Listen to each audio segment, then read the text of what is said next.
this year came awfully close. Yeah, right? Mario did a good job. Okay. So okay. Otherwise, we would have seen you, Michael, on the sideline. Otherwise, I would have been down there with the belt. That's right. Yeah. How about Irv with his belt, man? Yeah, he has fun. He looks like he has fun. Yeah, he's one of my favorites. Yeah. Well, thank you for coming on here. Yeah, I greatly thanks for having appreciate me. you helping me finish up my show today. Awesome. I greatly appreciate it. And I just love, again, I like your coach. I like what you guys are doing. I like, how Bryce is growing into the role here. Yeah. Appreciate that. Pretty cool. Yeah. Congrats on all that. Yeah, we're excited. You got it. That wraps up day one right here on the Rich Eisen Show live from the Scouting Combine. We're going to be back with you here all 3 hours on Disney Plus and the ESPN app. Sean Payton, John Schneider, Dan Quinn, Ryan Poles, Nick Sirianni on our Wednesday show.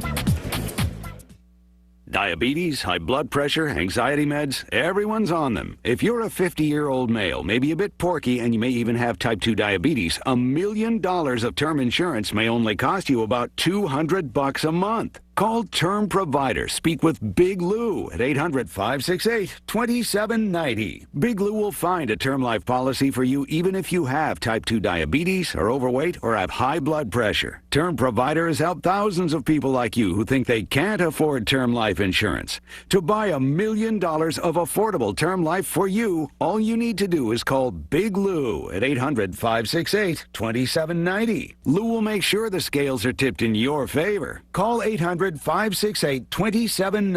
Big Lou will answer your call and work to fit you into a term life policy that you can afford. Remember, Big Lou's like you. He's on meds too. Call 800-568-2790 or biglou.com.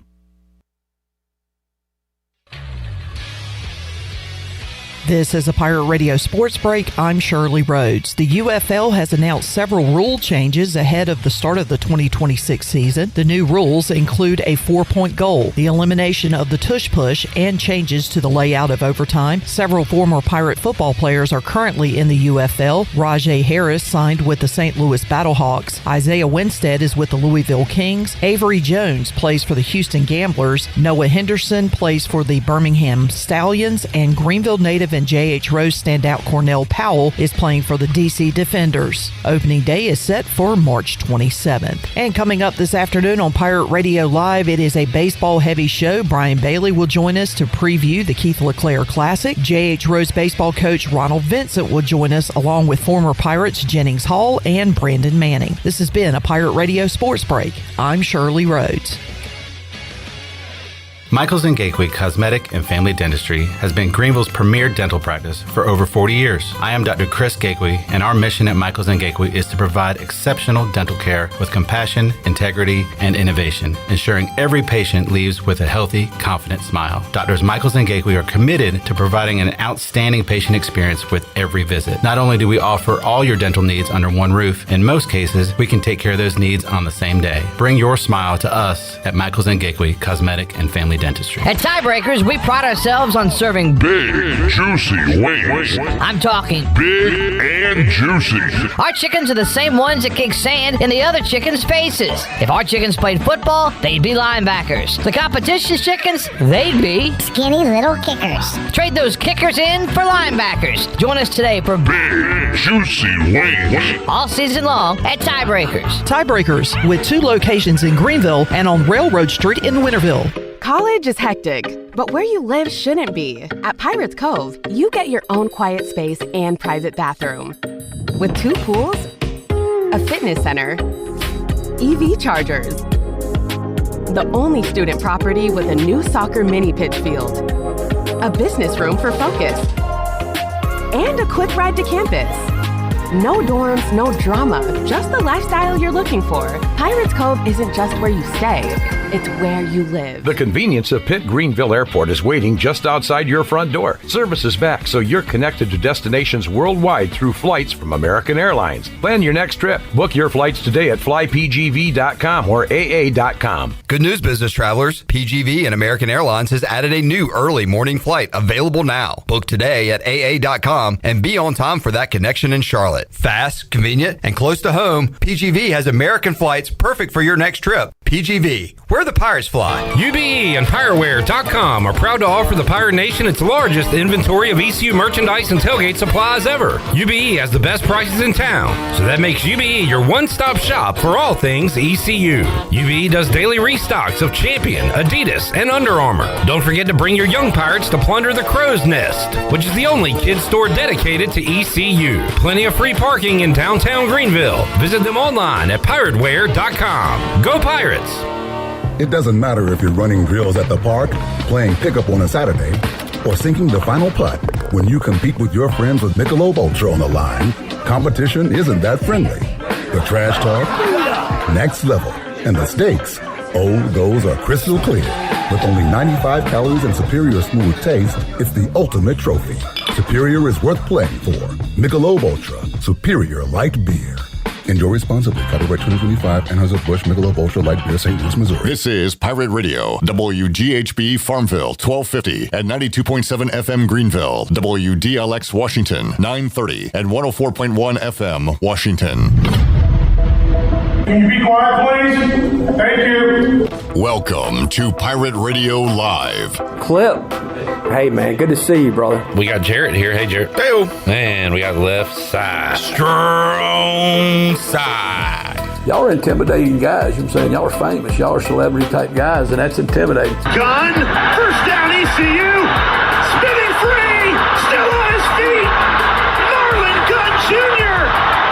is gone. How about them Pirates, baby? You already know, my guy. Pirate pride, baby. Pirate pride.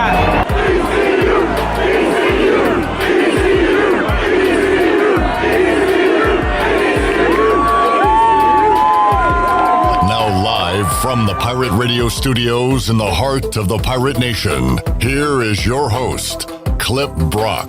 Welcome in to a Tuesday edition of Pirate Radio Live. Clip Brock here with you inside the Pirate Radio studios, coming to you on Pirate Radio 92.7 FM in Greenville, 104.1 in Washington. We are on 1250, 930 online, PR927FM.com. You can find us on the Pirate Radio app, powered by Carolina Caliber, and we are on YouTube, Pirate Radio TV, where you could like, subscribe, check out all of our post-game video with Cliff Godwin and the Baseball Pirates, Mike Schwartz, and the Basketball Pirates, and Kim McNeil up there as well from women's basketball. Plus the Brandon Golden Show, Parker Bird Show, everything else we offer, the Brian Bailey Show, right there, YouTube, Pirate Radio TV. Make sure you are subscribed. I got a great baseball show for you today. The Mully man will lead us off. Mike Mullis will talk Pirate baseball coming off the 1-1-1 weekend against North Carolina. We will look ahead, talk to the head baseball coach at College of Charleston, Chad Holbrook. Got that coming up at the tail end of hour number one. Brian Bailey will join us to get you ready for the Keith LeClaire Classic. We'll talk to former Pirate volleyballer Jennings Hall about everything going on in ECU athletics. Saw Jennings at the women's basketball game on Saturday. We'll talk about that and more. Brandon Manning will join us coming up in hour number 3. We'll wish Bryce Williams a happy birthday on this Tuesday, and also talk to the living legend at J.H. Rose, Ronald Vincent, as he gets ready for another Rose baseball season. We'll talk a little Rose basketball as they get ready for the playoffs, and get his early thoughts on East Carolina as well. So RV, B-Dub, B-Man, Jennings Hall, Brian Bailey, Chad Holbrook, and we lead it off with Mully. Let me welcome in the rest of our cast of characters today. Shirley Rhodes on the audio production. We got intern Josiah on the video production. Jared Watkins to my left. What's up, Jared? What's going on, Clip? Huh? What'd you say? So what's going on, Clip? Nothing much. And Mike Mullis is here. Mully, how you doing? Good, buddy. How are you? Doing good. I had a fun Sunday talking Pirate baseball with you out at Tiebreakers. That was a lot of fun inside the dugout with Mike Mullis. And when's your next inside the dugout? Coastal Friday, so we'll do that whole series Friday, Saturday, Sunday. All right. How good was Brian Dilday?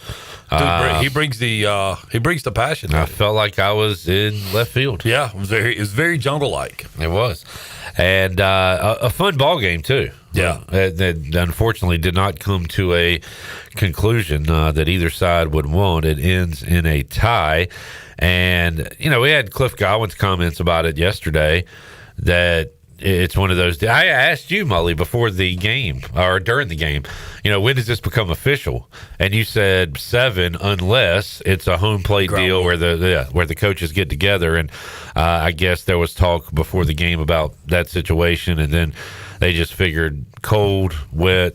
Look, man, let's go ahead and get out of there. The last thing you want to do is get somebody hurt. And again, East Carolina has a couple guys playing, a little gimped up.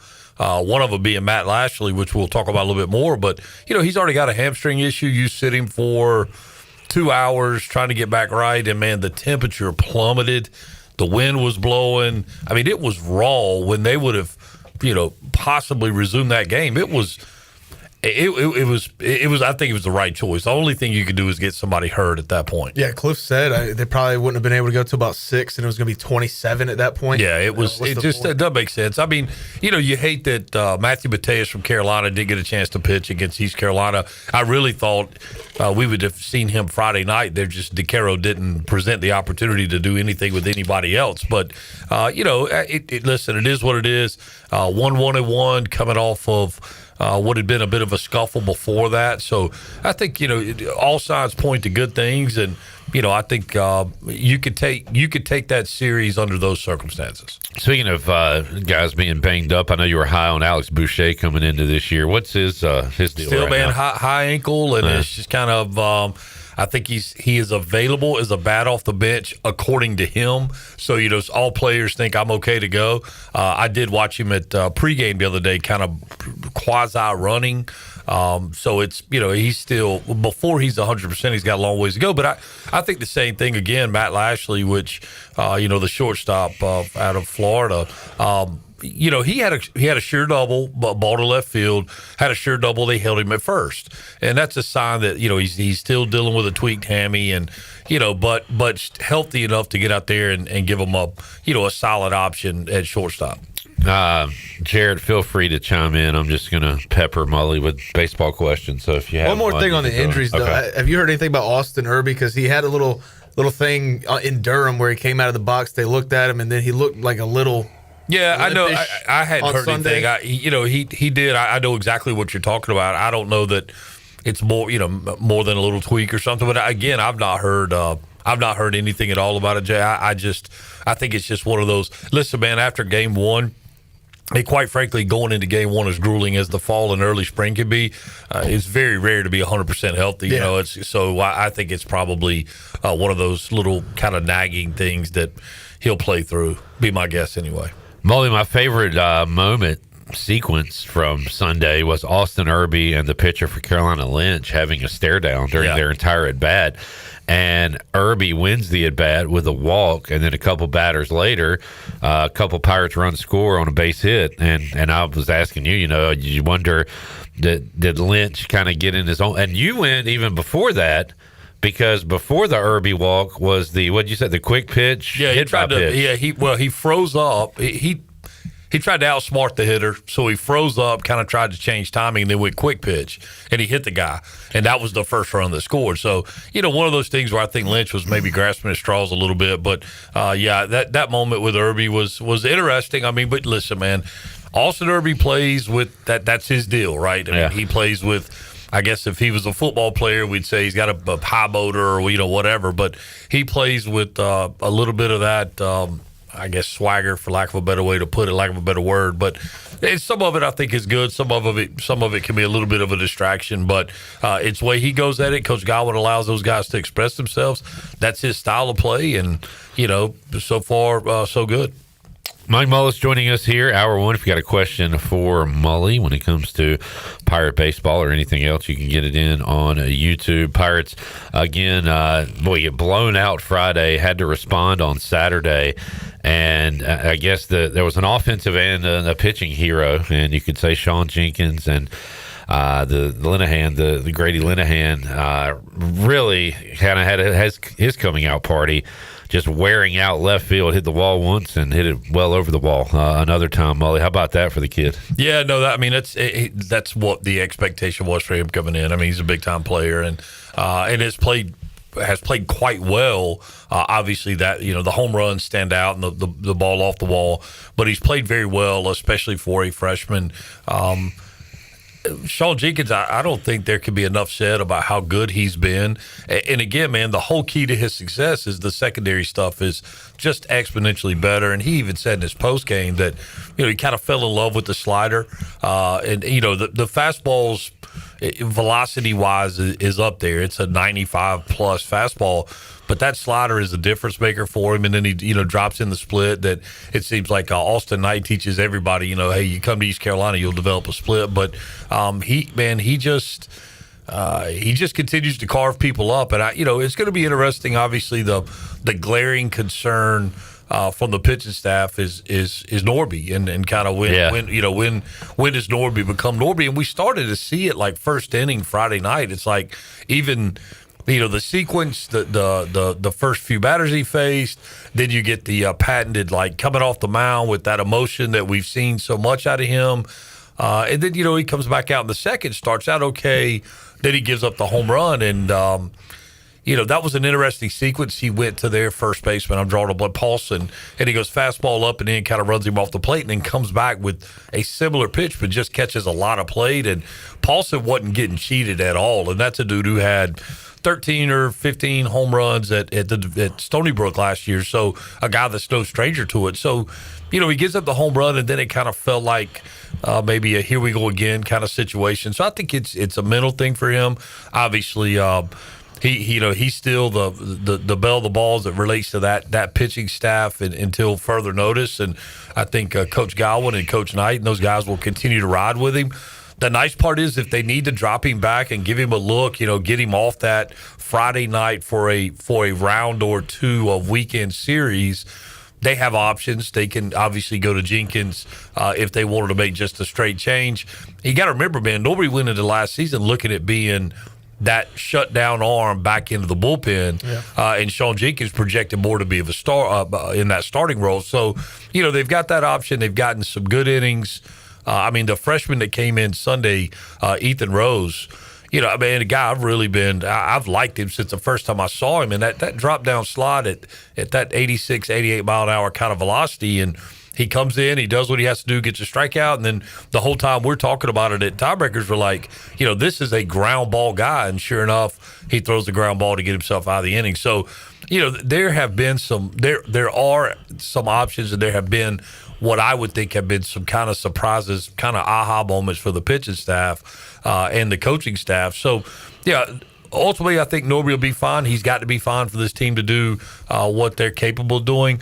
Right now, he's just kind of got to work through it. Yeah, I'm in the camp of Norby will be fine and hopefully will be fine. And I'm riding him out Friday. But how many more rough outings do you go? I think you're getting close. Right. I mean, if he goes out and it's not, if he can't give you a quality start, and I may have said Irby a minute ago. I do, for some reason, Irby and Norby. They're very close. Norby, but, if it's getting to that point where, that Friday night is that statement opportunity to you can't, it's kind of one of those things, you can't win the series on Friday night, but you could certainly put yourself in a hole towards losing the series, and it's, you need that quality start out of that number one spot. So I don't know how much more patient they are. And again, sometimes it's not just the results. It's okay, what are the quality of pitches? Yeah, but he gave up a home run, but the bounce back wasn't great. The stuff was still a little bit erratic. So, I think it's as much kind of seeing those things work themselves out as it is just purely what the scoreboard says. It's been kind of feast or famine for the Pirates, Mully. In the losses, the Pirates have scored 3, 3, 1, and 0. In the wins, they have scored 10, 11, and 12. There's kind of no middle ground right now. Well, from a run standpoint, that also has a lot to do with as the season wears on. I mean, those early games, man, you got to know, like game one, especially when you're facing two teams chomping at the bit to get out there. Pitching dominates hitting early. You're not expecting huge run totals out of either team. So I think that kind of went as to be expected. That game 2 on Saturday of the Xavier series, Xavier, quite frankly, was out of bullets. I think they did everything they could in those first 2 games to win that series.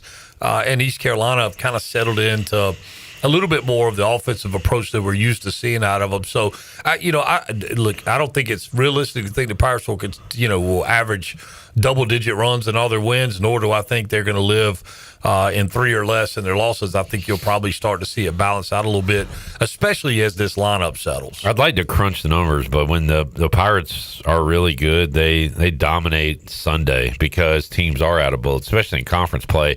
Our third guy is just better than theirs. And I bring up Tyler Smith a lot, who is not an all-time great at ECU, but the perfect Sunday starter to get you 5 innings or whatever, and usually leaves the game with a 2-run lead.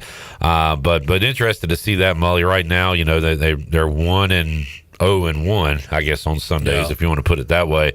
But their Sunday record, you want to win Friday, but I do feel like this is a Pirate team with their pitching that can once again dominate Sundays. Yeah, look, when you're rolling Kobe Weber out there as your starter on Sunday, and he's just going to get better again, his secondary stuff has already improved, and as long as that continues to happen, I mean, he's that's a big time option in that Sunday spot right now. Does he stay in that Sunday spot? Who knows? I will tell you, I think what's got to happen is there's the 2 guys in the bullpen that I think were really, really counted on that haven't maybe proven yet is going to be Webb and Chacon. Those are 2 guys that they need to kind of figure it out. And Webb, quite frankly, has been less than good. I mean, he's, Chacon better than him. And, Ryan Towers, tough situation.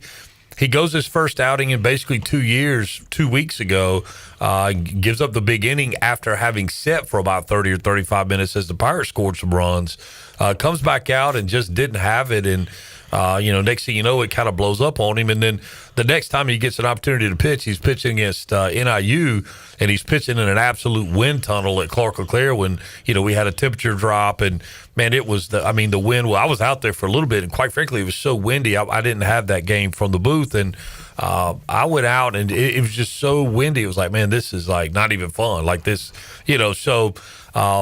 Again, Brad Antolik, we still have not seen a ton of him. We saw the open at Campbell. I imagine, I don't know if coach has come out and said if he's going to get the ball tomorrow night to start that game, but there still are some guys that have not quite rounded out that that you still feel really good about as the season wears on. Jared asked yesterday for us all, I think it was you, to name our MVPs so far, and they're very early. And Braden Burris could be probably is the answer.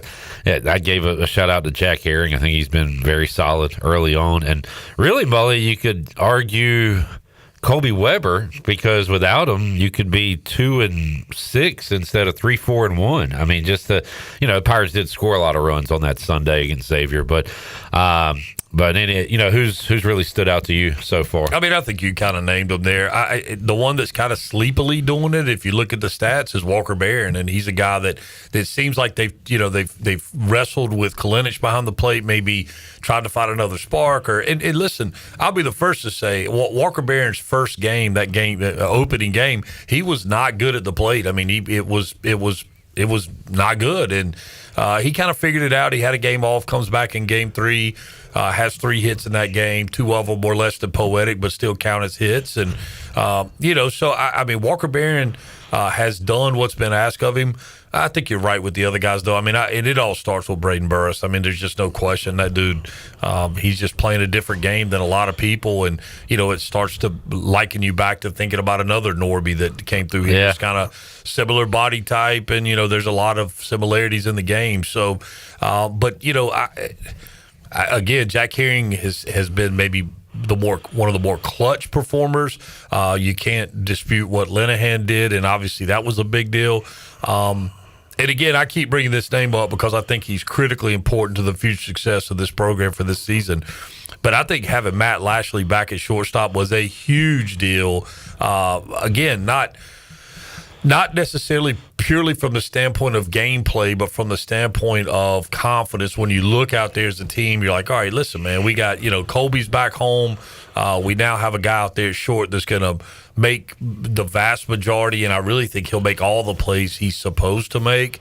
And then, you have options at second base with Braden playing there, and even Hakame, who I think, gets he's getting a little time off because he's been less than productive at the plate largely. So, and then you start to see Vogley come on. And, he's had a kind of a handful of hits of late where, he really struggled early and he still hasn't elevated the ball. So, you kind of start to see it round out and hopefully, again, this is a positive trend that we can continue to watch. Pirates got College of Charleston coming up, Fayetteville on Wednesday, 6 o'clock, and then the Keith LeClaire Classic. And Josh, it's 2 Friday, 2 Saturday, 2 Sunday. East Carolina playing one a day. Josh asking what's the contingency plan for 2 games Friday if the rain doesn't move out? That's a great question. Matter of fact, there's been a text exchange today just to that very topic. Do they... because that decision is made way away from broadcast. We quite frankly, it's not a consideration as far as it goes broadcast wise. It's the consideration of getting the games in and then whether or not everything else can backfill. But there was even talk that if they do they scratch game 1, just let, does East Carolina try to play late? Because it looks like the rain's going to be in here until, early afternoon, being 3-4, maybe even, into later afternoon. So I don't know. I think right now, fortunately everybody has the out at this point to say, well, forecast changed a lot in Eastern North Carolina, so we'll just kind of sit back and watch it. But it does look like a fair amount of rain Thursday and most of the day on Friday. So we'll all see together. Let's take a break. We'll come back. Can you do another segment, Mully? Sure. All right. And then we got Chad Holbrook coming up at the end of hour number 1. We roll on Pirate Radio Live on a Tuesday. We'll have more for you after this.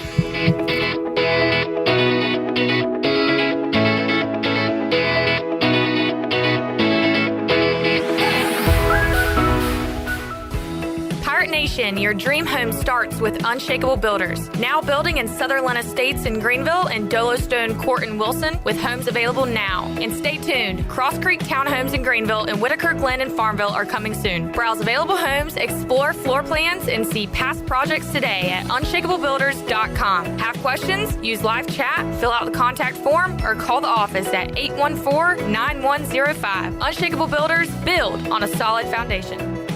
Looking for friendly service and hometown convenience? Make it Country Mart in Pitt County. With 2 great locations already serving our community, Country Mart is your one-stop shop for fresh hot food, cold drinks, snacks, fuel, and everyday essentials, all with the fast, friendly service you can count on. And we're growing. A brand new location is coming soon on Highway 11 right across from Aiken-Crifton High School. From breakfast biscuits to afternoon pick-me-ups and the best fuel prices in town, Country Mart keeps Pitt County moving. Country Mart, local, convenient, and always friendly. The stifling heat of summer, the bitter cold of winter. What do they have in common? The extreme temperatures of both force your home's heating and cooling system to work overtime to keep you comfortable. And that can cost you a lot of money. Fortunately, your neighbors at Greenville Utilities have several ways you can save energy. And that means saving you money on your utility bills. Just go to GUC.com and look for ways to save. That's GUC.com. Washington's favorite place to eat and where all the locals go is down on Main Street. Down on Main Street's new weekly lunch specials are here and only for $8.99. Stop by Monday through Friday and enjoy chicken and pastry, spaghetti, meatloaf, hamburger, steak, and everyone's favorite fried shrimp plate. After work, Down on Main Street is the perfect spot for dinner and drinks with friends. Down on Main Street in historic downtown Washington. Go Pirates! Here at the Holistic Company, we know that life throws you its fair share of curveballs. Like passing that drug test? Congrats. Now you can finally relax, kick back, and well, light one up. You've earned it. With weekly events like trivia, karaoke, comedy, open mic, movie night, and of course, all your favorites. Flour, merch, carts, edibles, and wellness products. Whatever you need to legally take the edge off, we've got your vibe covered. Order online at theholisticco.com or visit us at 5th and Evans in Greenville or at one of our other 2 locations in Fremont or Smithfield. The Holistic Company. Phelps Chevrolet is the dealer to see for a car or a truck or an SUV. The best service and quality. That's the Phelps guarantee. Phelps Chevrolet, the name you can trust. Phelps Chevrolet, you can count on us. The name you can depend on. Phelps Chevrolet. Get you one. A quick getaway to paradise is as easy as breezing into 34 Degrees North restaurant at the Beaufort Hotel. Enjoy coastal Carolina cuisine featuring fresh local seafood or savor their hand-cut steaks. It's the premier dining destination on the Crystal Coast. The waterfront restaurant serves breakfast, lunch, dinner, and their popular weekend brunch. 34 Degrees North restaurant in Beaufort is open daily. Visit their website, 34degreesnorthrestaurant.com, or call 252-838-7250. 34 Degrees North restaurant at the Beaufort Hotel. At Langley Contracting, we're superior roofing specialists. Whether it's a new roof or repairing your old one, we've got you covered. And best of all, we handle your insurance claims. We are locally owned right here in Eastern Carolina. We are licensed and insured and have a 25-year roof warranty. We can handle your gutter installation too, so everything is seamless. Call or visit us online at 214roof.com for your free estimate today. Langley Contracting, your superior roofing specialist. Hi, this is Morgan Ehlers, and you're listening to Pirate Radio, the voice of the Pirate Nation.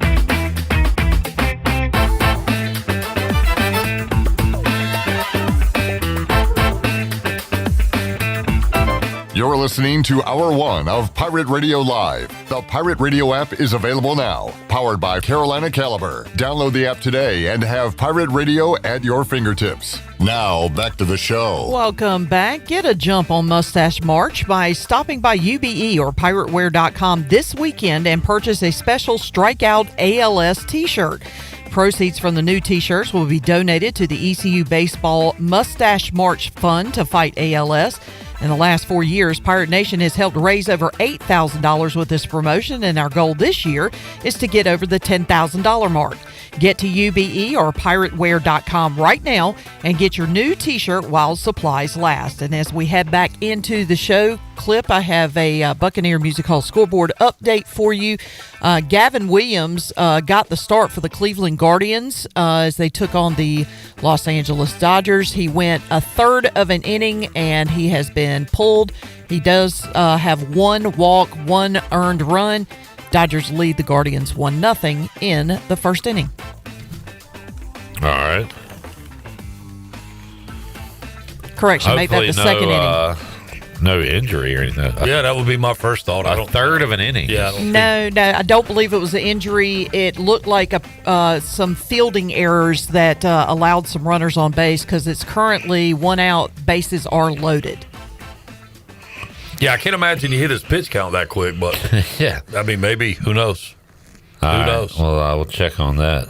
And again, this spring training baseball, man, I'm telling you, it's like just whatever the reason is, right? It could be he could have a tea time. I mean, dinner reservation. I don't know. I mean, he is a legit big leaguer at this point, so he kind of has some autonomy. I'll search his name on Twitter to see if I find anything. Well, if you find it there, it's going to be factual. From beat writers that are there, Mully. Will you relax over there? I mean, well, we were just discussing media personalities here that were forecasting when the game may resume, and they were there. Do you want me to call Zach Kaplan and ask him what happened to Gavin Williams? Call Gavin. Well, yeah, could do that. Gavin will be pitching about 5 o'clock. All right, Mike Mullis joining us here. Mully, you are a baseball junkie. You said you watched 2 games after the tie on Sunday. Yeah. So anything stood out to you? I guess who was it? Mark was telling us LSU, I think, run ruled everybody this weekend. UCLA dominating as the number one, like any national headline. Yeah, I mean, Tennessee took it on the chin from Kent State. There's been a lot of top 25 teams that have taken losses. I mean, again, time of the year, East Carolina goes in and after scuffling against Xavier, who has lost 5 in a row, I think it was last count, and obviously beat and tied the number 10 team. So, I mean, it's College of Charleston. Coach Holbrook said he got roughed up by Rutgers, then they beat Coastal, and so it happened. That's right. And Rutgers went to Virginia Tech and won 1, lost 1 by 1, and I mean, so and not that Virginia Tech is the high water mark, but I mean, it's early college baseball, and even if it was May college baseball, it's still college baseball. So you just don't know. On to RV later, he said, and it makes sense. He said if a team beats a team 10-0 on a Friday, like in a football game, the equivalent of that would be 40-0 or whatever. and they played 3 times, you'd expect it to be 40-0 every time pretty much. But in baseball, it can flip like that. One arm, a ball take a funny hop. I mean, there's just so many variables in a game. Listen, I've been in plenty of dugouts where you're playing a team that's, on paper worse than you, and I would kind of go around the lineup like when I'm watching them taking it out. I'd go, hey, I like our first baseman better. I like our second, whatever. But I've been in the dugout where you're like, we should have our way with these guys. And first ball hit, bounces off the bag, caroms into foul ground for a triple. And you're like, well, it's going to be tough to win this one. Mark says Arizona 1-7. Yikes. Arizona is 1-7. Yeah, it's Arizona is certainly having their struggles, and that was one of the teams we watched play. They played UConn. And Arizona, their pitcher, big, tall, drink of water. I mean, he's probably 6'6", 6'7", and he could not throw a strike to save his life. So, again, early college baseball, and I think it adds to the uncertainty of it with all the transfers going different places, not from the standpoint of the obvious, but from the standpoint of what we've seen here at East Carolina. It takes some acclimation, right? It takes some time to get used to the environment, the atmosphere, there's no way to simulate gameplay, right? It is a life of its own, and it's kind of like hitters facing a pitching machine. You can simulate as much as you want to, but you're never going to have the fear factor. You're never going to have the fact that you're facing a human being on the other end. Mully, you're somewhat our golf guy here on Pirate Radio. We follow it with you, and now this year you've added the tiebreakers inside the dugout to the mix, so you'll either be calling games or being there at tiebreakers usually during your weekends. But typically, when do you start paying attention to golf? Man, they're at the Arnold Palmer next week, I think. Is it March? Is it Masters? I'll be totally honest with you, Clip. Since the Live Tour came about, I fell out of love with it a lot, and I don't play as much as I once did. But it was kind of that division, and then you start looking at the PGA and a lot of tournaments. Man, you look at a leaderboard, and you're like, man, I don't know anybody up there, and now it's the curiosity to me is always, okay, where is Scheffler on Thursday, and then what's his round going to look like Saturday and Sunday when it seems like he just flips a switch and goes to another level. But other than that, I'll watch him casually.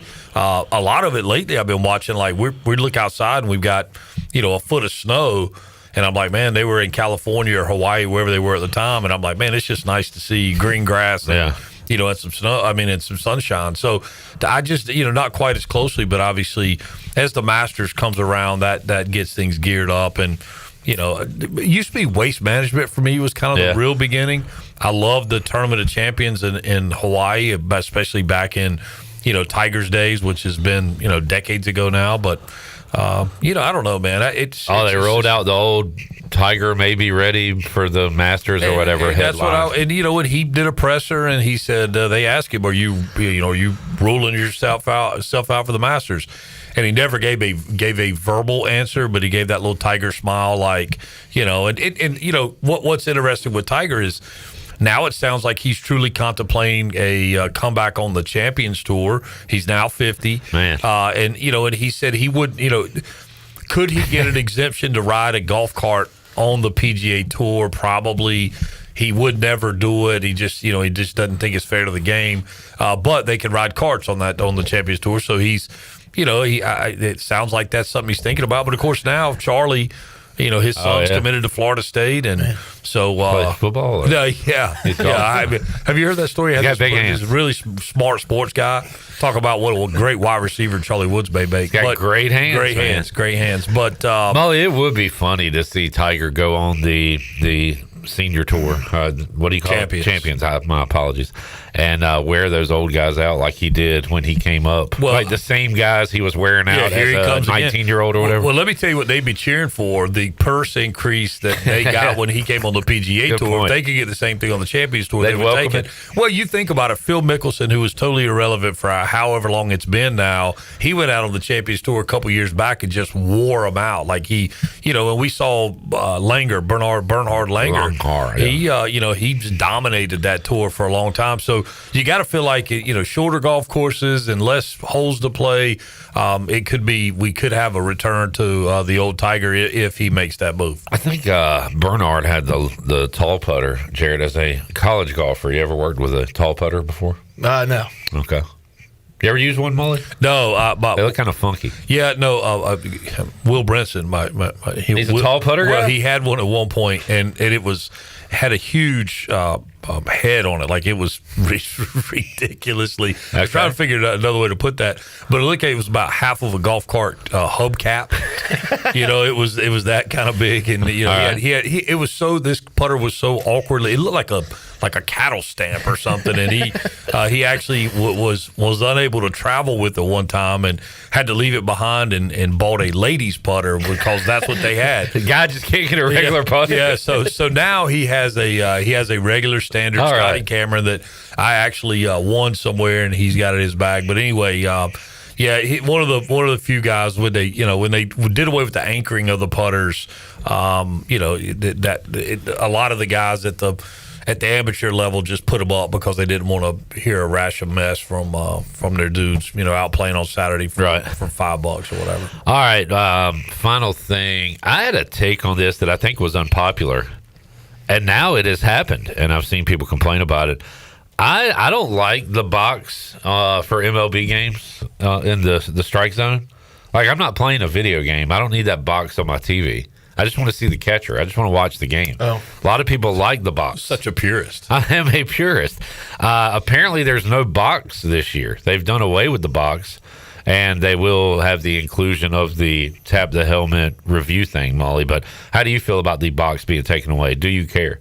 I need to let you watch a few games and then let me know if you care. Well, here's what I think about it. It's very rare that we have, from a viewership sitting on our sofa or wherever else, we always have an angle that's a little off to the side. True. That is a good point. So the box makes it feel like, okay, our angle was a little off, but that was a strike. Fair. So it touches the zone. But, and listen, man, I have always been like, umpires are part of the game and it's part of the human element and all these things. But as umpiring continues to get worse, and it does, there just isn't as many people going into that field, if you will. As it continues to get worse, I think it makes more and more reason to a combination of things. The umpiring is getting worse partially because of attrition.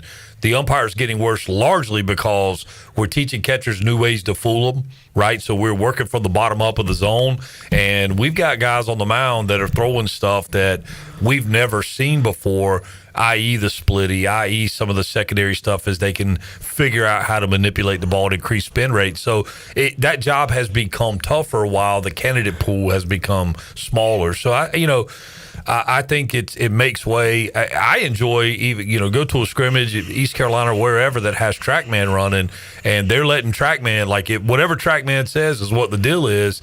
And you would be amazed at the number of times that typically the catcher is calling balls and strikes, or maybe like a coach behind the mound.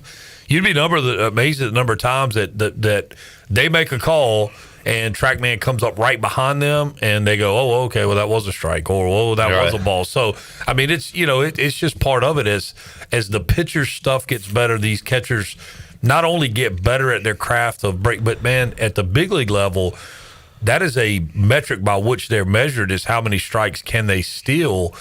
So, I mean, you add all these things up to go, man, I don't know if the umpire has a fighting chance anyway. Well, we've seen a pitch clock walk-off violation or whatever since the introduction of that. We're going to see a walk-off or a stay-in-the-box challenge reverse it's gonna add some drama to the game, whether you like it or not. Yeah, 3-2 bases loaded, fringe pitch made, which that part of it I don't like, because that fringe pitch, you're taught to throw that pitch, right? That's not a mistake. It's a pitch that the intention is to try to steal a call. Let me ask you this, Mully. So we had that big discussion about, do you call pass interference on the last play of the game in the fourth quarter? That Miami-Ole Miss game. Does the strike zone change in the ninth inning? No, it typically doesn't. I think it may, just because those guys are worn out in August. They've been back there. I mean, the players are playing 9, the umpires are playing 18. So, but I mean, I could just see it now again. Like, you can't call that a ball in the ninth inning. Right. Like, you don't hear that. No. Okay. But I could see that 3-2 again, bases loaded, 2 outs, and the pitch is called whichever way and the hitter is going to immediately touch his helmet if it doesn't go his way, or the pitcher, whatever, and the umpire literally gets the call in his ear and is like, well, this is great. I mean, you just put me on blast right here. I mean, it's the epitome of getting, thrown under the bus. So it'll happen. It's just a matter of time. All right, Mully, you got games this weekend? Only Friday. We're only doing the Rutgers game because of basketball Saturday and Sunday. We'll have the full staff of production folks over at East Carolina. It will still be streamed on ESPN Plus. It'll just be passed through in a little less production. And I will tell you this: I've been asked this a million times about Saturday's stream. Come to find out, that was like a Thursday or Friday decision to try to stream something from Durham Athletic Park. So as it relates to tomorrow, right now, I don't know of anywhere that's going to be streamed, but I guess those things can happen fairly quickly. But I can tell you very, very recently, we went back and checked with Carolina's, with their website, their schedule, where they post, how to watch, and check both of them, and neither one had it, so maybe something will pop up. Yeah, who knows? Tomorrow. I mean, who knows? So it'd be cool. I'd like to watch it myself. All right, Mully. Appreciate you, man. Okay, buddy. Let's take a break. We'll come back. Chad Holbrook, coach of College of Charleston, will join us, and I think you'll enjoy that chat when we return. Pirate Radio Live after this.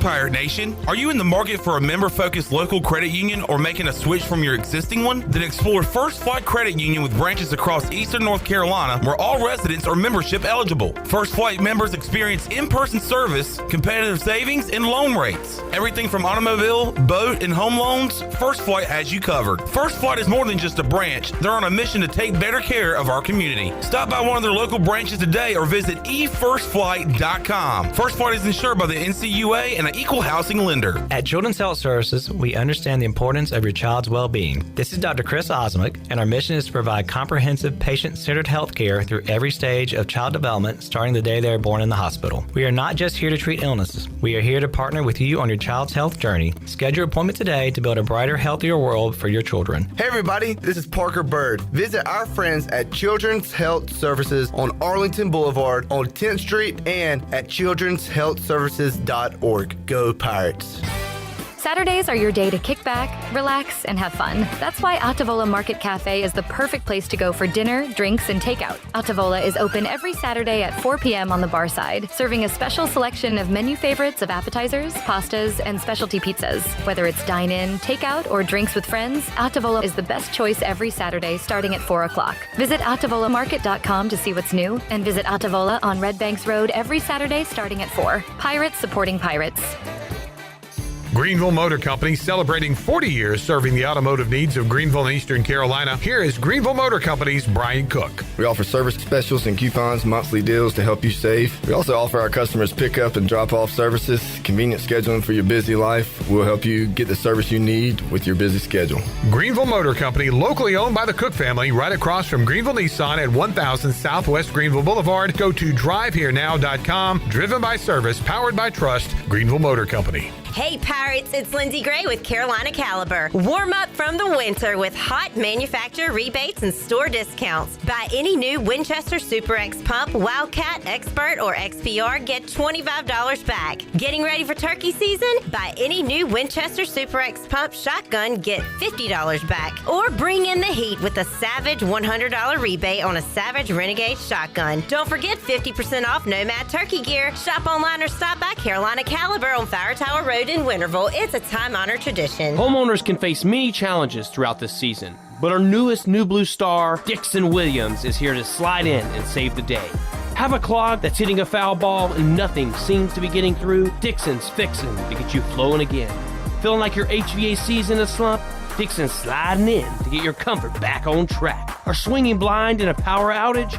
Dixon is delivering a power boost. So when problems arise, turn home strikeouts into home runs with New Blue, electric, plumbing, and air.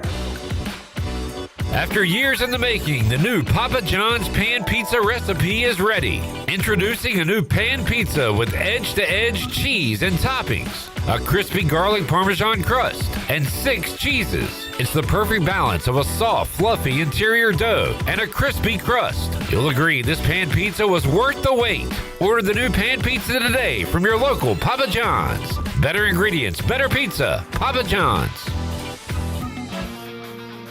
Hey, Pirate Nation, get a jump on Mustache March by stopping by UBE or pirateware.com this weekend and purchase a special Strikeout ALS t-shirt. Proceeds from the new t-shirts will be donated to the ECU Baseball Mustache March Fund to fight ALS. The last 4 years, Pirate Nation has helped raise over $8,000 with this promotion, and our goal this year is to get over the $10,000 mark. UBE or pirateware.com right now and get your new t-shirt while supplies last. Go Pirates! This is ECU head baseball coach Cliff Godwin, and you're listening to Pirate Radio, the voice of the Pirate Nation.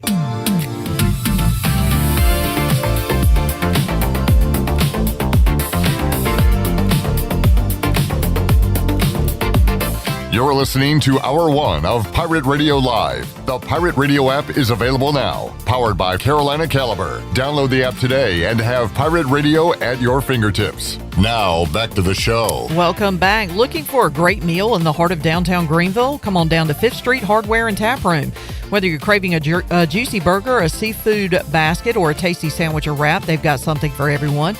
Grab a bite with friends, relax on the patio, and enjoy the cozy, welcoming atmosphere. The next time you're in downtown Greenville, make it a point to visit 5th Street Hardware. Great food, great company. Now let's head back into PRL. Here is your host, Clip Brock. Back with you, Pirate Radio Live. Continue the baseball talk, as earlier today I had a chance to talk to Chad Holbrook, head coach of College of Charleston. It'll be ECU and the Cougars going at it Wednesday in Fayetteville. And here's my chat with Coach Holbrook. All right, joining us today on Pirate Radio Live, head coach of College of Charleston. He is Chad Holbrook. Coach, how you doing today, sir? I'm doing good. How are you? Hey, we're doing good, man. Trying to get rid of some of this cold, but it is what it is. And it's definitely not baseball weather. No, it's not no, baseball sir. weather. No, sir. I want to talk about your team and where you are, but I want to ask you about Chad Holbrook, the player. You're a Carolina guy before South Carolina coach there. You were a Tar Heel, and according to your bio, a 353, I think, hitter, and ranked second in triples and stolen bases. So you had some wheels back in the day, but what kind of ball player? A long time ago. A long time ago. I wasn't very good, but I could run fast, so I just tried to hit every ball on the ground. You know, there you go. I was one of those guys. I was a little pesky guy. I wasn't very good, but tried to utilize whatever talents I had to the best of my ability. So if I was fast, I'd hit it on the ground. You know, sometimes, you know, the thing that frustrates a coach is all these fast guys that like try to hit home runs all the time. I couldn't do that, so I would have been a disservice to my team. Or you know, or slow guys that can't run a lick. Now all they do is hit the damn ball on the ground. So that's those are frustrating people too. So it's that's just who I was. I wasn't play to your strengths, right? Great. Yeah, just played to my strengths the best I could. Coach, also, you know, here at ECU, Cliff Godwin, Austin Knight, the staff, and they talked about their dads being coaches and how it kind of paved their way. I read on your bio your father was, I believe, a basketball coach. Was coaching kind of part of your destiny, you think? Did you feel that coming up? Yeah, I think so. I mean, my dad was a basketball coach, and that's all I knew as a kid. You know, it's kind of all I wanted to do because that's all I saw every single day. Was him on the basketball court or going to his practices and that kind of thing. So I was my first love was probably basketball, but I'm a little bit vertically challenged, so it wasn't going to be a long, fruitful career in basketball. So I got to play one of those sports in baseball where I didn't have to jump center or get rebounds, and so it kind of worked out, and I just stayed in the game after that. But a lot of that was because that's all I saw as a kid is watching my dad coach his teams. Chad Holbrook joining us, Coach. A similar record, 3-5 to the Pirates going into the game coming up on Wednesday. But you did something East Carolina could not do last year in the postseason, and that's beat Coastal Carolina. And I know there's so many games that they all kind of, you know, you can't put too many eggs in one basket. But, you know, how important is that one for you to beat an in-state opponent, beat a really good team like that? Well, I hope it gave us some confidence. We've played some really good teams, thus far. I mean, Rutgers is. We kind of got a report on them from, I guess, a fall series they had against Vanderbilt, and we knew that they were really, really good. And they pushed us around a little bit, honestly, and we're a little bit banged up. We didn't have guys in the right spots, but they were a superior team. And then we played well against Coastal, and then played another good South Alabama team that two really, really, really good games. And we still we're trying to find ourselves a little bit. We're trying to get healthy, trying to put our pitchers in the right spots. We're still a work in progress. I hope come conference season we'll be in a good spot. But right now we're just trying to find out who we are, and we scheduled a lot of hard games like Coastal and East Carolina to help us get ready for conference play, because ultimately at our level, that's kind of what it comes down to. Coach, you like the neutral site aspect of it? I guess it cuts down on travel if you want to look at a positive that way. But how about playing this game at a minor league park? Well, we couldn't. We're grateful the folks in Fayetteville are hosting the game, and grateful to East Carolina as well for putting it on. We couldn't come up to Greenville in the middle of the week, just because of travel and class and missing time. So this enables for us for the game to happen. Since we don't, since it's not scheduled on a weekend. So we're grateful for the opportunity. It's a great experience for our players to be able to play in a pro park. And we get to do that a couple times this week, as after we leave Fayetteville, we go to Greenville and play 2 games at Fluor Field in the Red Sox single A park there, pro park in downtown Greenville. So we'll get that experience this week. We're looking forward to it. Obviously we're playing really, really good opponents. So, we're still trying to find out who we are. So the challenge on the field is going to be a great one. And hopefully we'll come out of these 3 games in a better place heading into conference play. Coach, what answers do you know right now? What questions have been answered about your team? Who are some of the guys that we should watch out for tomorrow night? Well, I mean, it'll be a bullpen game tomorrow. It'll be a pitcher by committee tomorrow, as we're trying to. Honestly, we're making some changes on our weekend rotation. So anytime you do that, you have to move some guys up, and then you have to spread some innings out in the middle of the week, so you don't tax any starters or any. When you move a starter like Carter Harrington from a Tuesday start against Coastal Carolina to a weekend start, it takes a lot of juggling, and he's one that we're going to move to the weekend. He's thrown really, really well. He's got a great arm. He's a freshman, so we kind of wanted him to start the year in the middle of the week just to get his feet wet. But now I think he's too good to probably. He's one of our better arms, so we need to put him on the weekend. And so juggling that right now, that creates a lot of moving parts when you do that. And so tomorrow we'll throw a lot of guys, in the game tomorrow as we try to line up things for the weekend, and ultimately line up things for the weekend in our first weekend of conference play. Our position players, our catcher's been a really good player here for a number of years, and he's been playing. He's a fun player to watch. If you like clean baseball, he tends to clean things up behind the plate. Very few balls get to the backstop, and he does a good job with the running game, and he's a pretty darn good hitter as well. So Dylan Johnson is his name, and he's been a fixture in our program. And outside of that, we're really trying to find out who we are. We got some freshman talented players that really hadn't got off and running yet. And some of our guys, to be honest with you, we've been struggling a bit offensively. We think we're pretty good offensively. We just haven't performed yet. And it's a small sample size. We're just really into the 3rd week of our season. So, but I hope we'll turn it on some offensively. Right now, we've been scuffling a bit. Chad Holbrook joining us as a veteran coach. How have you been able to keep up with the times, and how much has the new look of college athletics affected, how you coach, how you bring in players, how you manage your roster, things like that? Well, I'm probably a little bit behind in that regard. One, because of our level. I mean, our it's not like we have the biggest budgets in the world here. We do the best with what we have, and so we don't have an exorbitant amount of money to write to the NIL funds and that sort of thing. So we're still a little bit, I guess, on the amateur side of things, like it's used to be prior to the NIL game. Even though we have a few players on some pretty good packages, it's not throughout the program like it is at the bigger schools. We still love to give kids opportunity that love to play, and we'll do what we can for them financially, but there's limits there at our level because of what we have available. But it's a neat place. College of Charleston's a neat place. We got a really cool setting to play baseball here. The city's incredible, and I got some good kids, and they're trying to get better. And hopefully, over the course of the season, we'll get a lot better as we get more games and more experience under our belt. Coach, when you think East Carolina, what comes to mind? I guess you probably had some run-ins with the Pirates over the years when you were at South Carolina, I would imagine. So what do you think about when you think ECU? Well, I mean, it goes way back even before then. I mean, I remember I often worked Gary Overton's camps when I was a young and up-and-coming coach in Chapel Hill, and Coach O was grateful, was very lended a helping hand to me as I grew as a college coach. And Roger Williams and I were best buddies, and Roger was a fixture in Greenville as a pitching coach there, and his dad was a longtime professor there. So I have very fond memories and a lot of friends that grew up in the Greenville area and worked for ECU. Dr. Grimsley was another fixture there that his son played for me when I was at North Carolina. I recruited Richie, and I know that's a Greenville family, and we've had some Greenville families when I was in Chapel Hill.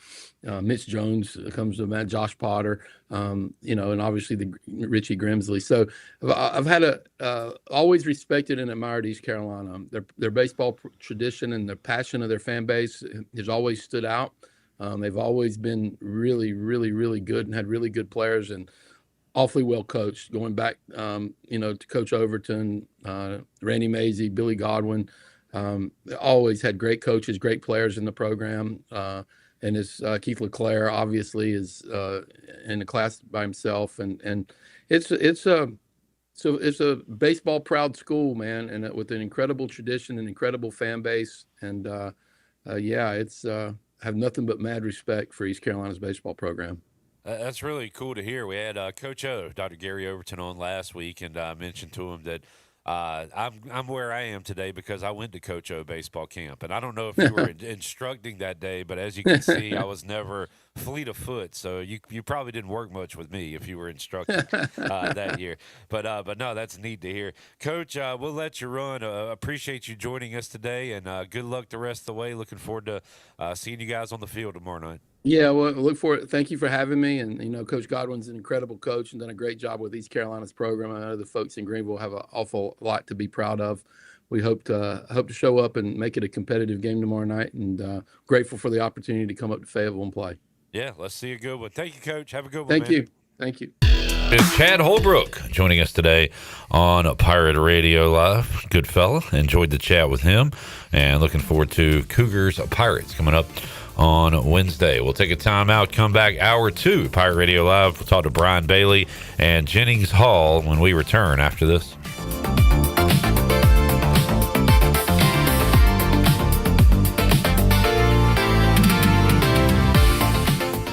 What's up, Pirate Nation? This your guy, Rajay Harris, and my spot to fuel up for great food in Greenville is Basil's. Looking for lunch today? Basil's lunch menu features signature pizzas, pastas, sandwiches, and salads starting at just $11. After work, grab a dinner and drink with friends with delicious rotating shelves features and plenty of ice-cold specials at the bar. Eat local, drink local at Basil's, your community restaurant on Fire Tower in Greenville. Basil's, Pirates supporting pirates. Everyday children in eastern North Carolina are fighting the unimaginable pediatric cancer. Riley's Army stands beside them, offering financial and emotional support, food cards, gas cards, and a community of care. But we can't do it without you. Visit Riley'sArmy.com to donate, volunteer, or learn more. Together we can bring comfort, hope, faith, and strength to these brave families and children. Riley's Army, because no family should fight alone. Doug Henry of Greenville is your premier used car dealership with over 300 vehicles to choose from and brand new inventory arriving daily to take care of all your needs. Doug Henry offers the best selection of used cars around, and it's easy to find right on the corner of Greenwood Boulevard and Memorial Drive. You can also find them at DougHenryofGreenville.com. Right on the corner and always right on the price. Doug Henry of Greenville. It's Budweiser's 150th anniversary, and we're celebrating with a Heritage Can Series that honors our legacy of being made of America. Collect all 4 designs. For 150 years, this Bud's for you. Enjoy responsibly. Copyright 2026. Anheuser-Busch. Budweiser Lager Beer, St. Louis, Missouri. Carolina Eagle Distributing is celebrating 150 years of Budweiser all year long. For 150 years, Budweiser has been the heart of America beer culture, bringing people together across generations. Cheers to 150 years. This Bud's for you from Carolina Eagle, serving the Pirate Nation since 1989. Looking for your new go-to spot? Check out Fish Street Hardware Restaurant and Tap Room in downtown Greenville. Open Tuesday through Thursday 11 to 9, Friday and Saturday 11 to 11, and Sunday 11 to 5. Single on Tuesdays at 7, Wings and Trivia Wednesdays at 7, Outlaw Open Mic Thursdays 7 to 9 hosted by Lonnie Britton, and live music Fridays and Saturdays from 8 to 11. The Yappy Hours Thursday to Saturday 4 to 7, 25% off all appetizers. Check socials and website for all information at Fish Street Hardware.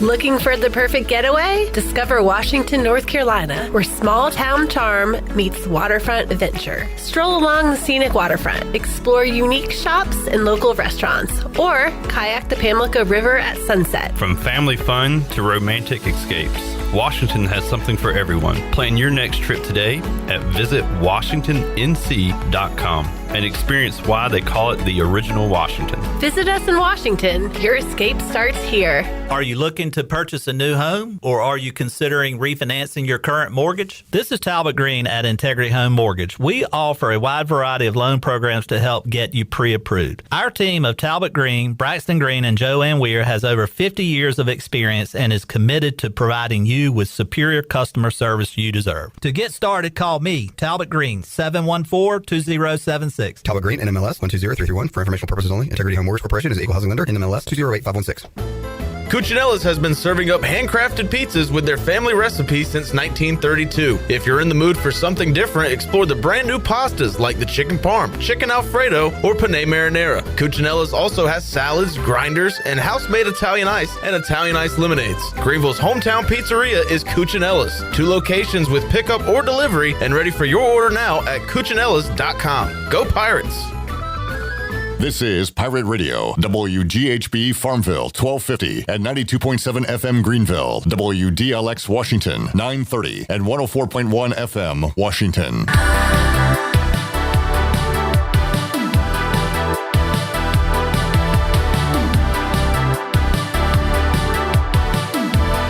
You're listening to Hour 2 of Pirate Radio Live. The Pirate Radio app is available now, powered by Carolina Caliber. Download the app today and have Pirate Radio at your fingertips. Now, back to the show. Welcome back. Michael's Agekwe Family and Cosmetic Dentistry has been Greenville's premier dental practice for over 40 years.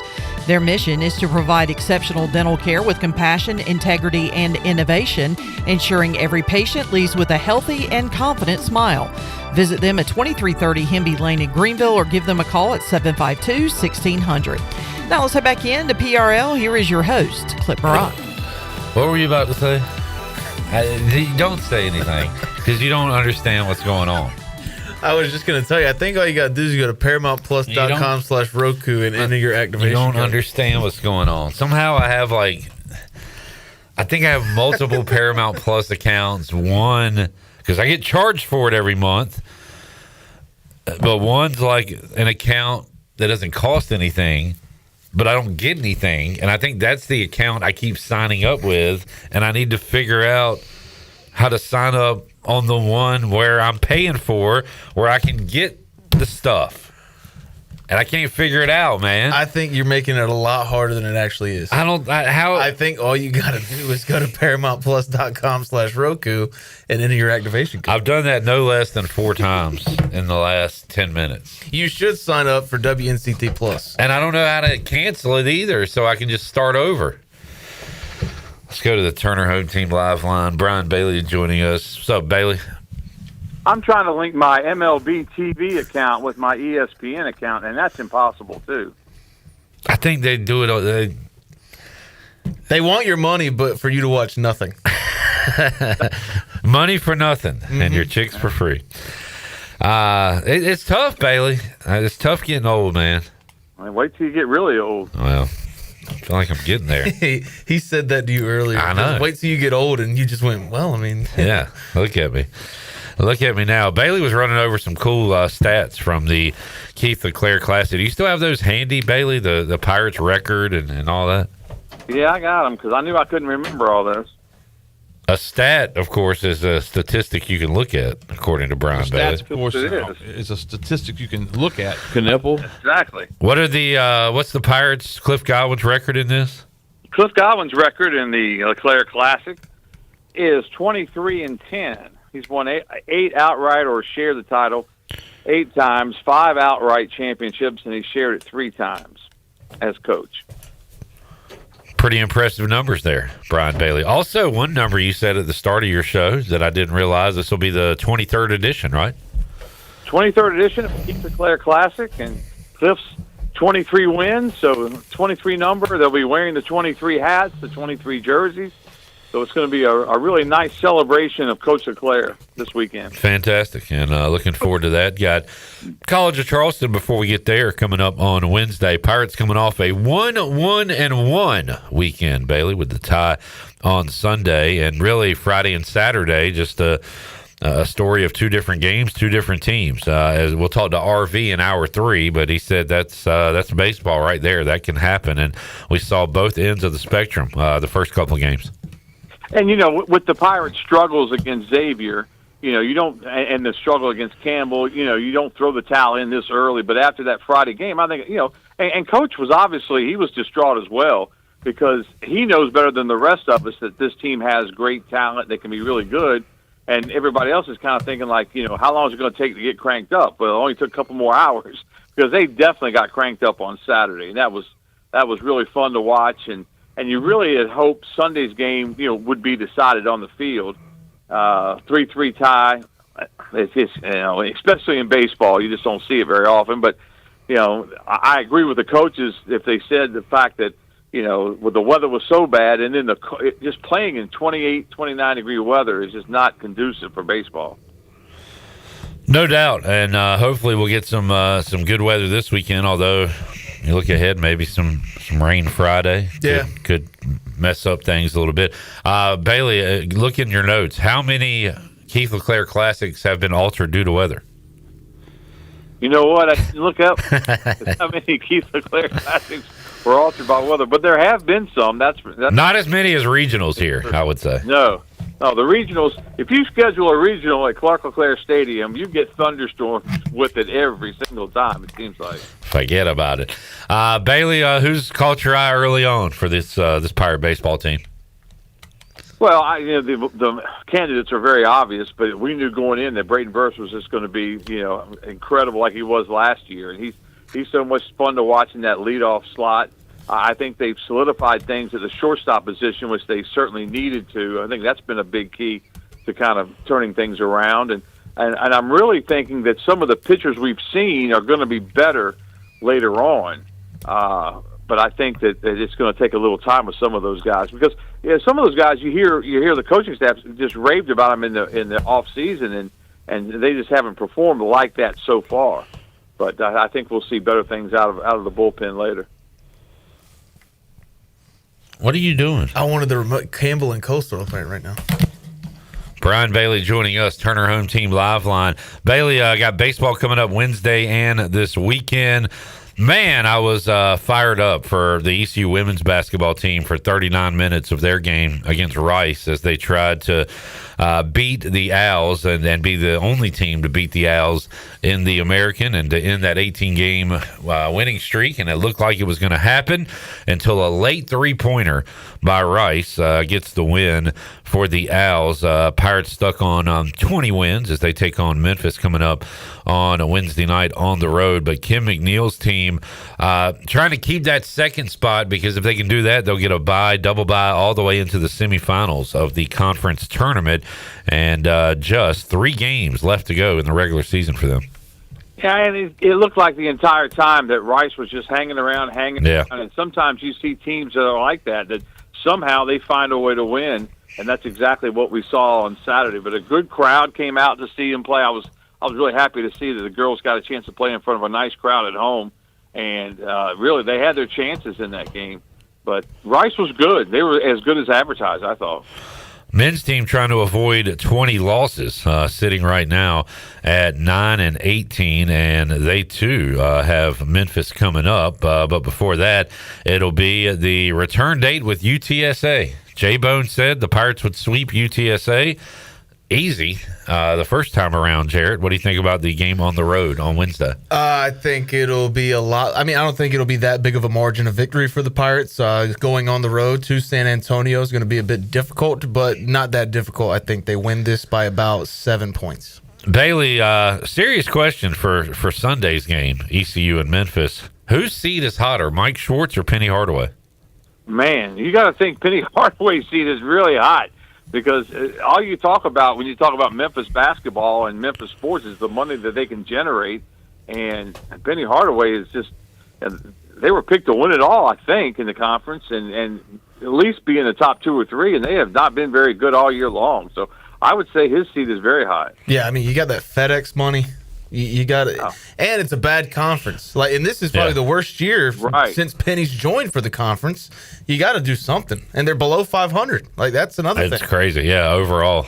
Yeah, this conference is not very good, and that's the real shame. That's the real shame with East Carolina too, because it's a year that you could take advantage of some of these teams, and the Pirates just haven't been able to do that. Bailey was telling folks that Zach Kaplan was at a pretty good game last night, at least in the first half, and then just kind of, I guess, got away from Louisville, North Carolina. That was a good win for them at home with their injury issues. Yeah, and they built that big lead, and then Louisville came back strong at the very end, and the Cardinals had a chance, but they couldn't get over the hump. And I know that the Carolina fans, they've had their ups and downs this year because of the injuries and everything. So I'm not sure where they'll end up in the NCAA tournament, where they'll be seeded, and it'll be tough for them to make a run without. But Caleb's supposed to be back, I think, either the last game of the regular season or right at the beginning of the tournament, I think. Good one tonight in Charlottesville. NC State at Virginia. The Wahoos, number 11 in the country at 24-3, 6.5-point favorite against NC State tonight, Bailey. Yeah, they were 5.5 this morning when I first got up, so it moved to 6.5. And Virginia's just so big and strong inside, and they can really, dominate you at times. If Virginia's shooting the basketball well, which they have lately, I think they can play with anybody. And then they play Duke, number 1 Duke, on Saturday, and I get a chance to go to that game, so that'll be fun. Where is that? Cameron. Good deal. Good deal. Yeah. Bailey, I saw, and I don't know who tweeted it out, a college basketball reporter said that Steve Forbes, I guess, got the dreaded vote of confidence, but I guess the AD at Wake Forest is planning on keeping Steve Forbes around, who has been a really good coach, but, of course, Wake's had a down year this year. Yeah, and he has been a really good coach, and I think he's, from what I've been able to be around, not very often, obviously, but the interviews and stuff and Zooms and everything like that, he's always been very cordial and very nice, and you hate to see a good guy like that lose a job, but they have struggled this year. That they have. Bailey, anything else you're following in the sports world? You got high school. I saw a video of Zach.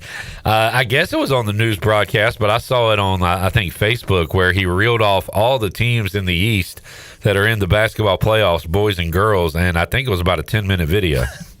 Well, and it's the first round tonight, and all the top seeds get buys.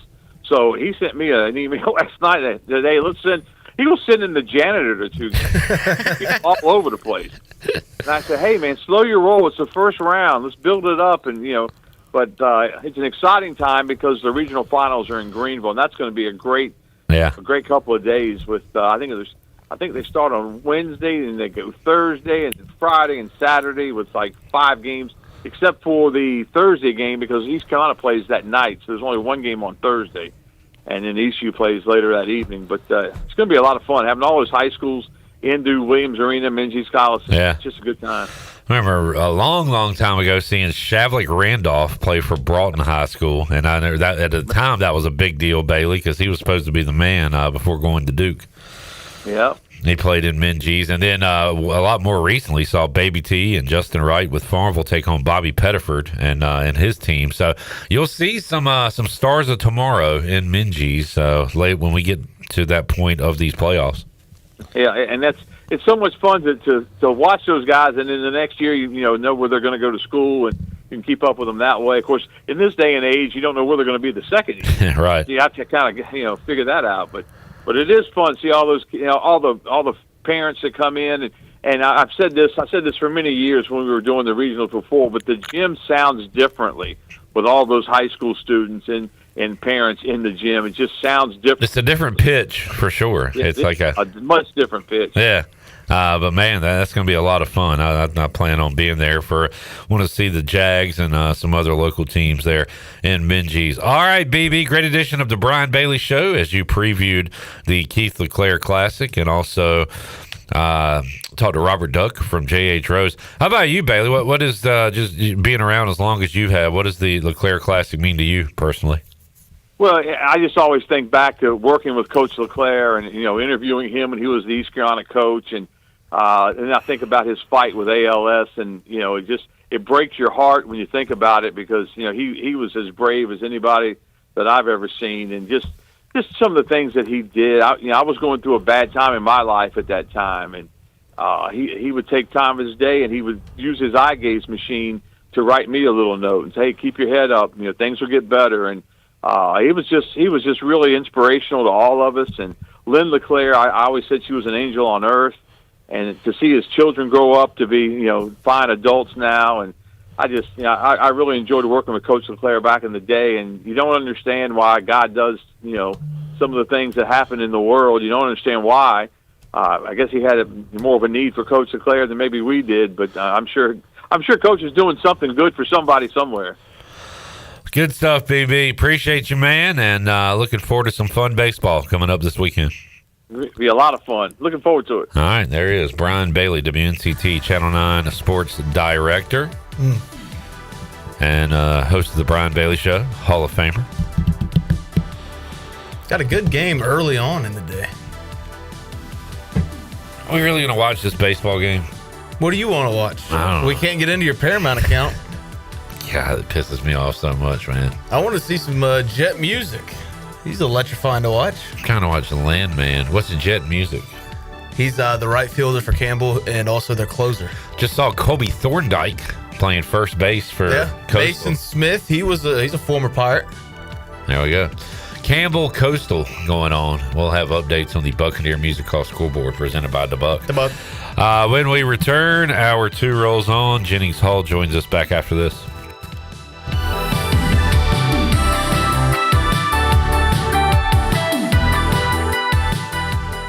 Michaels & Gakwe Cosmetic and Family Dentistry has been Greenville's premier dental practice for over 40 years. I am Dr. Chris Gakwe, and our mission at Michaels & Gakwe is to provide exceptional dental care with compassion, integrity, and innovation, ensuring every patient leaves with a healthy, confident smile. Doctors Michaels & Gakwe are committed to providing an outstanding patient experience with every visit. Not only do we offer all your dental needs under one roof, in most cases, we can take care of those needs on the same day. Bring your smile to us at Michaels & Gakwe Cosmetic and Family Dentistry. Ready to take the road less traveled? This February, get behind the wheel of a new 2026 Subaru Crosstrek base at Capital Subaru of Greenville. Lease it for $250 a month for 36 months. And don't forget about the Subaru A Lot to Love event. It's all happening right now at Capital Subaru of Greenville off Memorial Drive or online at capitalofgreenville.com. Proud official partner of the ECU Pirates. Price does not include licensing costs or registration fees. See dealer for details. Offer expires March 2nd, 2026. 2026. It's Budweiser's 150th anniversary, and we're celebrating with a Heritage Can Series that honors our legacy of being made of America. Collect all 4 designs. For 150 years, this Bud's for you. Enjoy responsibly. Copyright 2026. Anheuser-Busch. Budweiser Lager Beer, St. Louis, Missouri. Carolina Eagle Distributing is celebrating 150 years of Budweiser all year long. For 150 years, Budweiser has been the heart of America beer culture, bringing people together across generations. Cheers to 150 years. This Bud's for you from Carolina Eagle, serving the Pirate Nation since 1989. Play it again, sport. Buy, sell, trade. Great deals never felt so good. So good, so good, so good. I saved a bunch of cash. Buy, sell, trade. Using my gear like I never knew I could. Play It Again Sports. Buying and selling new and used sporting and fitness equipment for over 27 years right here in Greenville. Located on Greenville Boulevard across from the Nissan dealership. Overtime Tavern is the place to be for great food, cold drinks, and all your game day action with over 10 TVs. Swing in today and try a mouth-watering burger, glizzies, wings, or check out their daily specials featuring some of the best items on the menu. OT's has a weekly lineup of entertainment starting Tuesday with Singo, Wednesday is sports trivia with Clip Brock, and Thursday's local acoustic acts playing the tunes. OT's is located on Charles Boulevard across from the Sheets and is open daily from 11 a.m. to midnight. There's always time on the clock at Overtime Tavern. This is proud ECU alumni David Price of David Price Construction. As a leading general contracting firm, we specialize in commercial construction and renovation. Whether it's updating your office space, renovating your restaurant, or building a new retail store, our team at David Price Construction is ready to assist. We are committed to delivering quality, value, and customer satisfaction across all of our projects. So give us a call at 919-820-3612 or find us online at davidpriceconstruction.com.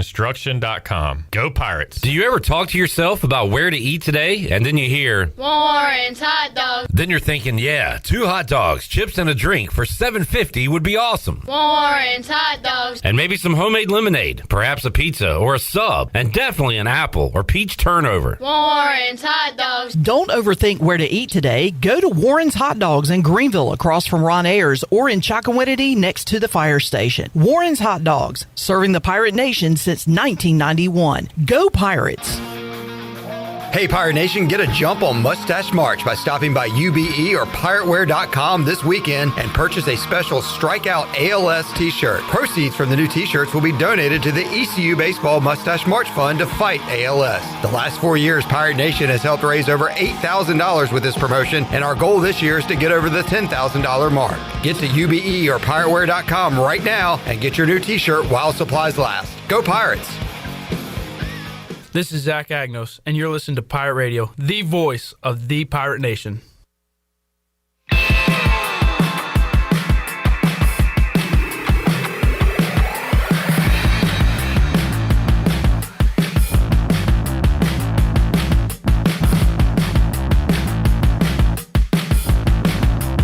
You're listening to Hour 2 of Pirate Radio Live. The Pirate Radio app is available now, powered by Carolina Caliber. Download the app today and have Pirate Radio at your fingertips. Now, back to the show.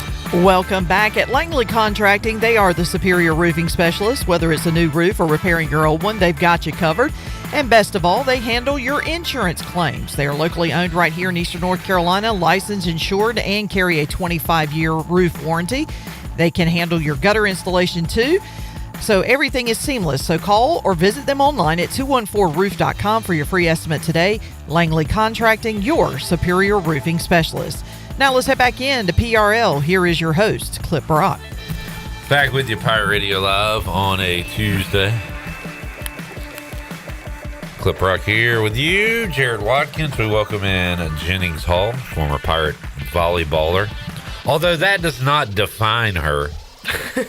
Hey, Jennings. Hey. How would you define yourself? Oh, God, I don't know. Jarrett, I'm going to tell you something. I want to tell you something. Why I'm smiling right now. Why I am excited. I'm going to tell you what I like. What's that? Because I don't know what you like. I don't know if you'll like this. Okay. Because you're kind of a weird guy. I don't think I am. I think I'm a normal person. Like you'll you'll get excited about a new Alan Jackson song or like some weird sci-fi movie coming out. Like Okay, yeah. In that case, I'm a weird person. You're out there, man. Yeah. You're a wackadoodle. I'm a man of culture. I'm just a normal cat. So I don't know if this is something you'd be interested in. But for me, what if I told you next Wednesday? Yeah. We are just over a week away from conference tournaments beginning in college basketball. Sounds good to me. See that? Goosebumps. Raise your sleeve. I see it. I see it. Ooh. It is time for brackets. It is time for small schools that a lot of people have never heard of. Yeah. To be celebrating. Lemoyne. And dancing. And hugging. Oh, it's time for interlocked arms on the bench as guys shoot free throws late in games. Time for some white guy we've never known before. Remember that rando guy? Who's the rando guy a couple years ago? Yeah, Jack DeLuc. I swear some of these players aren't real. Like, they're just brought in for the tournament. Like Florida Gulf Coast Dunk City. Yeah. No way a team none of us had ever heard of is doing alley-oops on Georgetown out of nowhere. That was fake. Like Jack Golke. There we go. Jack Golke was fake. Yeah. But I don't care. I'm up for it. And then you find out it's not even Oakland, California. Like that was kind of disappointing. Well, I did know that. But the madness is nearly upon us, including Arch Madness. In Missouri Valley Conference. That gets underway next Thursday. So conference tournaments beginning next week, folks. Get excited. My God. Shirley, hit the music again. Jarrett, you know what excites me? What? Next Tuesday, the Sun Belt Conference begins their tournament. The Sun Belt Gauntlet? Yes, the Sun Belt Gauntlet. Now everybody has adopted that, but you got the American Gauntlet. Yep. Which Sun Belt. You will probably not be participating in. Shirley, can you stop the music? Get the sad one. Stop the music. Now hit it again.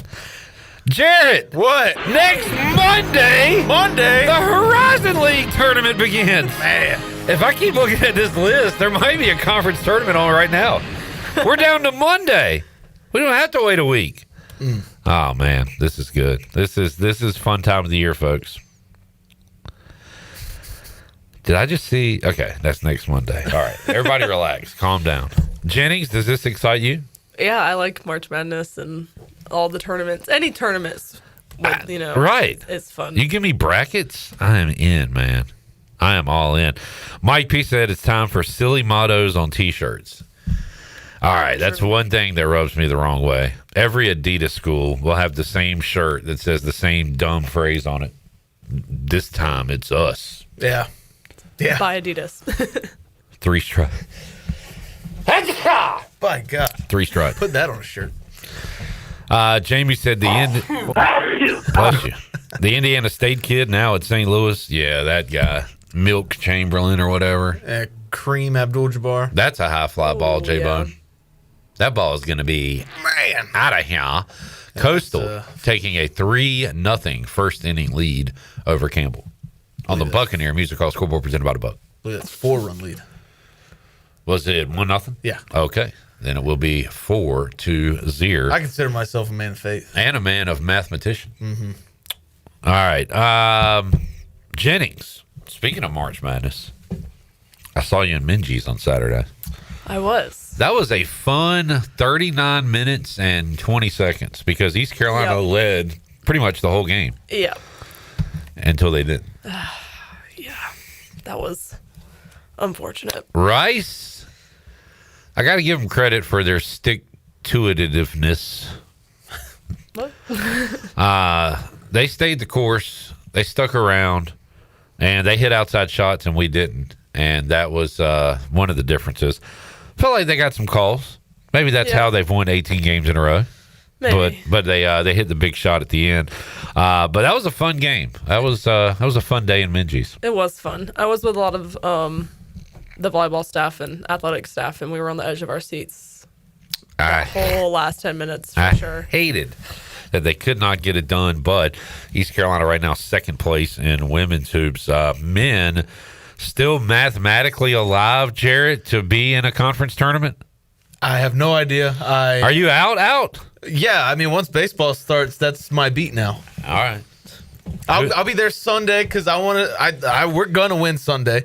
We're going to beat Memphis. We will all witness Penny Hardaway get fired on the court in Minji's Coliseum, and that is what I'm really looking forward to. But I think Sunday's my last game. I'm not covering the Tulsa game because that's Thursday night. I don't work trivia nights. And then, that's our last home game is against Tulsa next Thursday. Usually every year we have that one random win that we shouldn't have won yet. Has that game happened yet? I can't remember if we've really beat somebody that's like... No, I think Wichita could have been that game, and we let that one slip away. And after the Wichita game, I talked to my friends who are ECU fans, and they're like, we should just end the season after that one because that is soul-crushing. It's heartbreaking to where you play a game like that. My season ended after UNC Greensboro. I understand that. But, it was still a little bit of hope.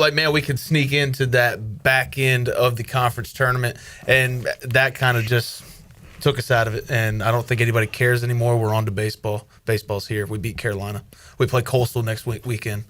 All right. So you want to move on to baseball? Yeah, I'll be in Fayetteville tomorrow. Stay tuned to Pirate Radio social medias. Myself and Zach, intern Zach, will be out there getting content. What do you think about the Woodpecker Stadium? I like the games in the minor league park. Had a great time in Durham on Saturday, but I'm not a fan of Segra Stadium just because there's a train that runs right next to the third baseline, and it does it 2 or 3 times a game. Now, how close are we talking here? Let's see. Third base is over there. The train runs in the kitchen in Pirate Radio. Well, let's put third base right here. Okay. So what do you mean over there? Yeah, I'm confused. I'm just kind of building wise. So third base is that wall. It's about from the front of the building to the back of the building. That's how close the train is. Yeah. All right. It's pretty close. You could hop a fence and get on the track. All right, that sounds dangerous. I don't know about that. Any Woody Woodpecker sound effects or anything in there? I don't think so, since the Woodpeckers aren't playing in there. All right. Mike P, to Jennings' question, said, look, this year every win is a win over someone we shouldn't beat. I mean, I guess that's valid. I'm sorry. This guy's replacing his belt on TV. Should we not watch this? I don't know. Actually, it's Colby Thorndike? Yeah. Uh-huh. Colby Thorndike. I didn't even know he had another year. On second base. He does look like a grown man. As he killed the Pirates last year and looks to do some damage. Next weekend, Jared? Mm-hmm. When the Pirates take on Coastal Carolina. Being Conway. Jennings, I know you weren't at the game on Saturday. Did you go Friday? I did. And I stayed the whole time this time. Did you? Yeah. Well, way to go. Yes. It didn't get cold. It was also 70 degrees that day, so it felt good. That did Going from Friday to Sunday. Yeah. First of all, that 3-day stretch felt like a month. But yeah, about the third inning on Sunday, I was ready to jump off a high building. Yeah, and that was kind of a shame because it was the best weather day of the year probably on Friday so far. Yeah. So far, yeah. And the Pirates did not hold up their end of the bargain, but awesome bounce back on Saturday in Durham. And again, what would have happened on Sunday? I don't know, but that was a heck of a college baseball game until the rain came. Well, the way Ethan Rose looked coming in after Gavin Marley, I think it would have stayed 3-3 going into the ninth, and it would have depended on maybe a Braden Burris, which don't hate that situation. Might have seen some Matthew Mateus action for Carolina at that point. Coastal right now 2-0. They are still playing in the first, and they are up 4-0 on Campbell. Coastal ranked 9th in the country. Yeah, lost to Illinois this weekend by a pretty big margin. Oh, I like those camel hats. Yeah. I need to. Could I get a Campbell hat? I probably shouldn't. Should I? You don't have to wear it on the air. Right. Because, I want one of them hats. It's a good-looking hat. I'm friends with Chris Haymeyer, but they beat us all the time. So I don't know. Just embroider an H in the middle, so it's to support your friend Chris Haymeyer. All right. That's not a bad idea. Or put a H. There's a C on the back. Put a H inside that for Chris Haymeyer. You supporting Campbell? No, Chris Haymeyer. Chris Haymeyer and Chris Haymeyer only. Let's take a break. When we return, Jennings Hall of Fame, Jennings Hall of Shame. Jarrett and I saw something earlier today that we're going to put. This is both Hall of Fame and Hall of Shame, right? Yeah. And I mean, we weren't here last Tuesday, so I got a ton stacked up. Oh, okay. We'll stack them and pack them, and we'll have that for you when we return. Hour 2, Pirate Radio Live. Coming up, Hour 3, we'll wish Bryce Williams a happy birthday, talk to Brandon Manning, and RV, Ronald Vincent, coming up. A lot more to go. Pirate Radio Live after this.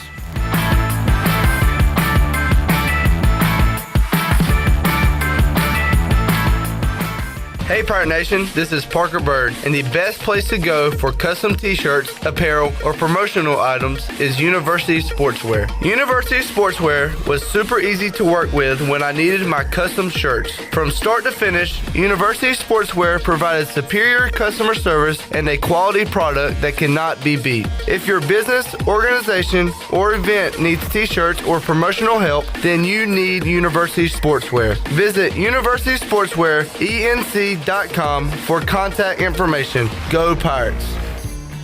Greenville Motor Company celebrating 40 years serving the automotive needs of Greenville and Eastern Carolina. Here is Greenville Motor Company's Brian Cook. We have flexible financing options, work great with all credit types to fit the right plan and payment terms you need. We have a friendly, no-pressure sales staff focused on finding the best fit for you. Greenville Motor Company, locally owned by the Cook family, right across from Greenville Nissan at 1000 Southwest Greenville Boulevard. Go to driveherenow.com. Driven by service, powered by trust. Greenville Motor Company. At Langley Contracting, we're superior roofing specialists. Whether it's a new roof or repairing your old one, we've got you covered. And best of all, we handle your insurance claims. We are locally owned right here in Eastern Carolina. We are licensed and insured and have a 25-year roof warranty. We can handle your gutter installation too, so everything is seamless. Call or visit us online at 214roof.com for your free estimate today. Langley Contracting, your superior roofing specialist. I'm Sam Jones, and for more than 3 generations, my folks have kept the fires burning for Eastern North Carolina whole hog barbecue. At Sam Jones, you'll find our smokehouse pumping out wood-fired meats cooked fresh every single day. There are no freezers at our place. Everything, and we mean everything, is made fresh daily, including our sides, sweets, and sauces. Stop in and see us, and I bet you'll be able to taste our passion in just one bite. At Sam Jones Barbecue, you'll find plenty of smoke, but no mirrors. When it comes to building or remodeling your home, every detail matters. Hi, this is Kathy Herring with KDL Construction, and we believe great design begins with careful planning and ends with flawless execution. With open communication and a true partnership mindset, we guide you through every step, turning your vision into reality. Our goal, to deliver more than a building project. We create an experience that is seamless, stress-free, and inspiring. Visit KDLConstructionLLC.com to start your transformation today. KDL Construction, your vision, our craft.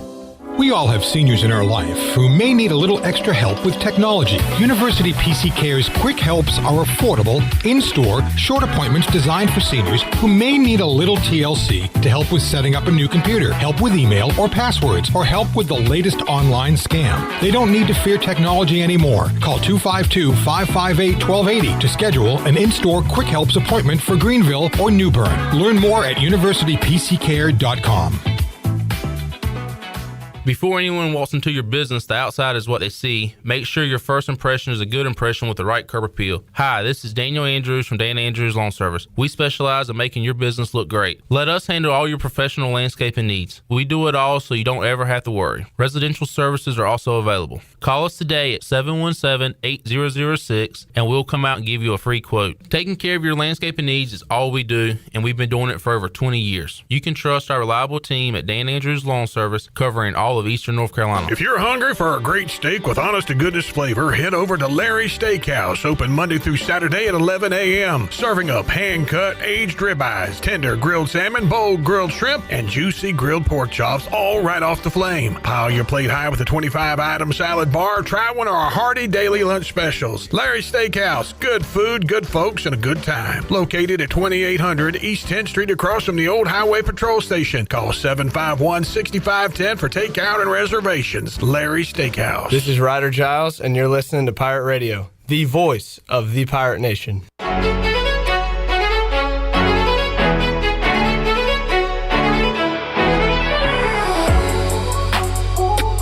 You're listening to Hour 2 of Pirate Radio Live. The Pirate Radio app is available now, powered by Carolina Caliber. Download the app today and have Pirate Radio at your fingertips. Now, back to the show. Welcome back. Good news, business travelers. PGV and American Airlines has added a new early morning flight available now. Book today at AA.com and be on time for that connection in Charlotte. PGV, where the pirates fly. Now let's head back in to PRL. Here is your host, Clip Brock. Back with you, Pirate Radio Live. Jared, what was your NFL topic during the break? Bring it to the air real quick. So John Spytek, Combine's going on right now. First of all, I don't like his name. It sounds like... He's a friend of Brady. Brady likes the Spice. It sounds too futuristic to me. Yeah. John Spytek said at the Combine he's not a fan of rushing a young quarterback out there, so Fernando Mendoza may not start the first couple weeks. 3 options. Who would you pick? Kirk Cousins, Joe Flacco, or obviously the most obvious choice, Derek Carr. My first thought was Carr, but I think Kirk Cousins... First of all, Mendoza will probably start week 1. I've had conversations with people, and it's like depends on who's the first opponent. If it's the Broncos, let's start a veteran. If it's the Jets, let's try out Mendoza. I think you go Cousins because he can throw for 400 and win you a game or two. But he'll have that performance where he throws 3 picks, and Mendoza can come in and be the hero. Yeah, and it'll work out for all parties involved. I like that. Yeah. Jennings, which would you pick? I was watching the baseball game. I was zoned out for about 2 minutes there. She doesn't want to talk about Joe Flacco, Derek Carr, or Kirk Cousins. And I can't blame her. I only want to talk about the NFL all the time. Same. But there are other topics, including college basketball. And Shirley, we got some huge news.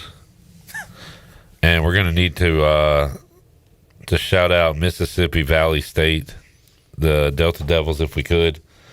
To you, Andre, that's game! The Mississippi State Valley. Hey, give me some more of that, please. And Andre, that's game! And that will be game. And that will be game. And that's the first win. First ball, we're throwing the court. And we're throwing the court. Oh, my God. Oh, my God. Oh, my God. That's a complex. The Devils pick up their first win. And the thwack. Shout out Coach Ivory. And the Delta Devils would have improved them. 1-27, 1-14. In a swag. In the swag. What is you saying? The Mississippi Valley Delta Devils are currently on a 1-game winning streak. With that game, the Prairie Panthers will fall to 10 and 16, 5-10 the swag. The Mississippi Valley Delta Devils will improve to 1-27. What a senior night. 1-14 the swag. Let's go! That kind of excitement for the first win is awesome. That was last year. Yeah. Huge news. Mississippi Valley State Delta Devils picked up their first conference win on Saturday, February 21st, knocking off Texas Southern 72-71. Man. And Andre, that's game! That's game. They moved to 2-27 on the year, 1-14 in conference play. I checked earlier today. Shout out Coach Ivory. Shout out Coach Ivory. George Ivory, still there. Still the coach. And this is why. So we're putting Mississippi Valley State in the Jennings Hall of Fame. Yes. And I hate to do this, especially coming off a dub, although they did lose their last game to Grambling State, so it doesn't hurt as much. But Coach Ivory has got to go in the Hall of Shame. This is his 4th year at Mississippi Valley State. His record is 10-108. 10-108. You cannot lose games in the NFL and still win. Of course, this comes off his time at Arkansas Pine Bluff, where he was 140-269. So, overall, Coach Ivory, shout out Coach Ivory. Shout out. Is 150. He's got 150 wins. Yeah. 150 and 377 as the head coach.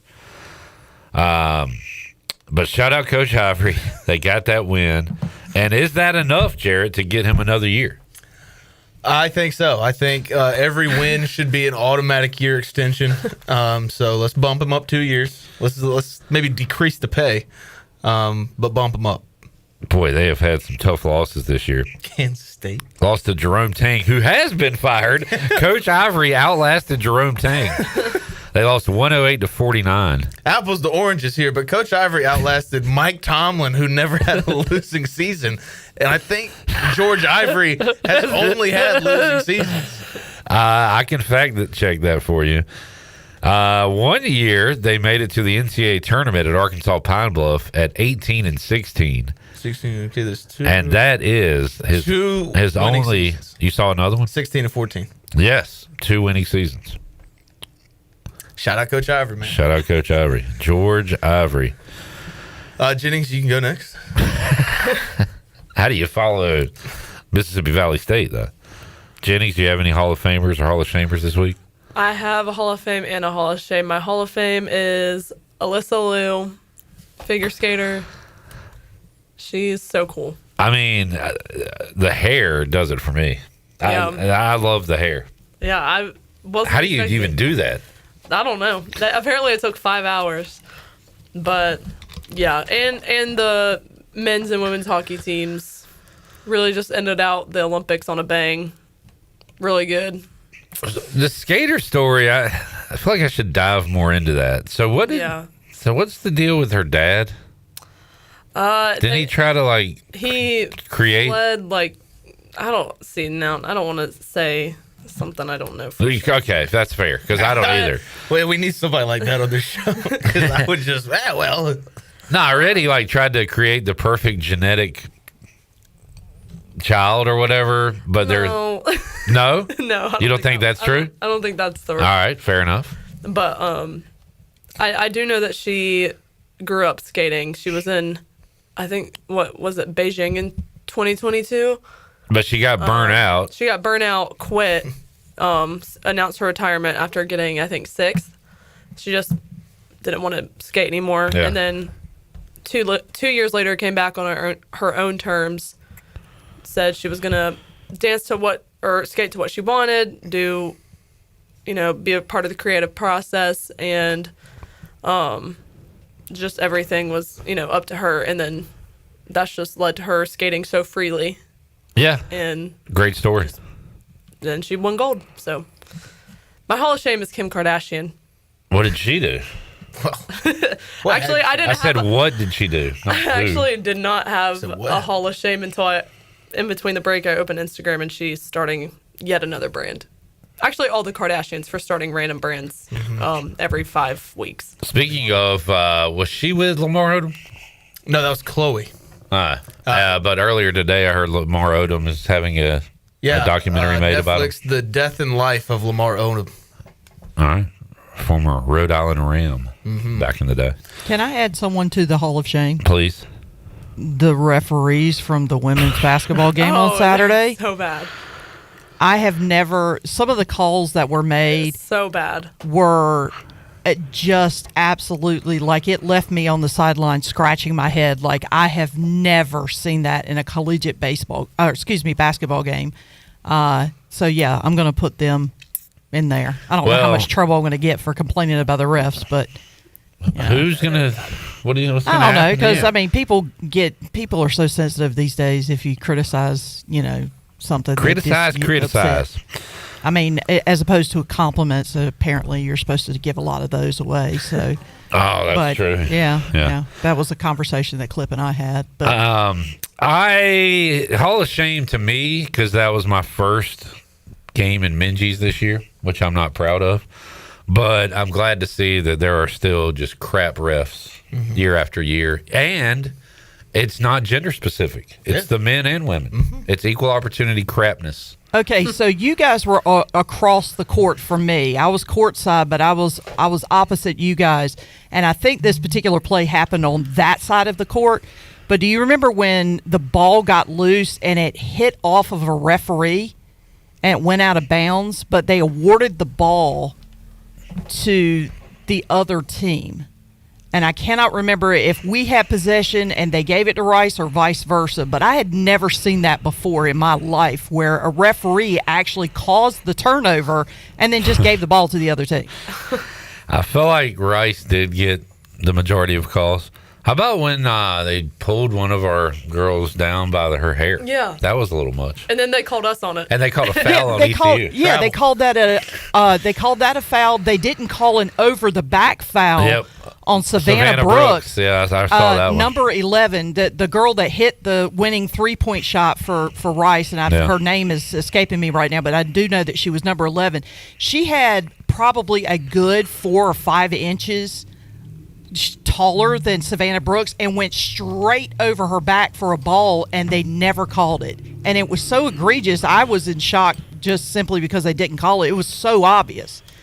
So I call a shame. Said all that, all a shame. 6-point lead in the fourth quarter. You got to win that game. Yeah, you had to win that game. Despite all of that, they still had a chance to win that game, but Hall of Shame, refs. Jamie says Hall of Shame, a Mayweather-Pacquiao rematch. Now, is that real or is that just... It's going to be in the Sphere. No, that's real. Oh, dear. Hall of Shame for me, the Wilson Warbirds. They unveiled their mascot this week, like the actual mascot that's going to be running on the field. And I don't like the way he looks. I don't like the way he looks. I've tried, like I saw this the other day, and I've tried to come up with a word that isn't derogatory towards any group. I mean, like all groups, even somebody like me. I can't come up with one. He just like... You don't like the way he looks? I don't like the way he looks. I don't like the way he looks. He looks like some nerdy ass cracker. You know? Wait, is it a Caucasian? It's a white bird, yes.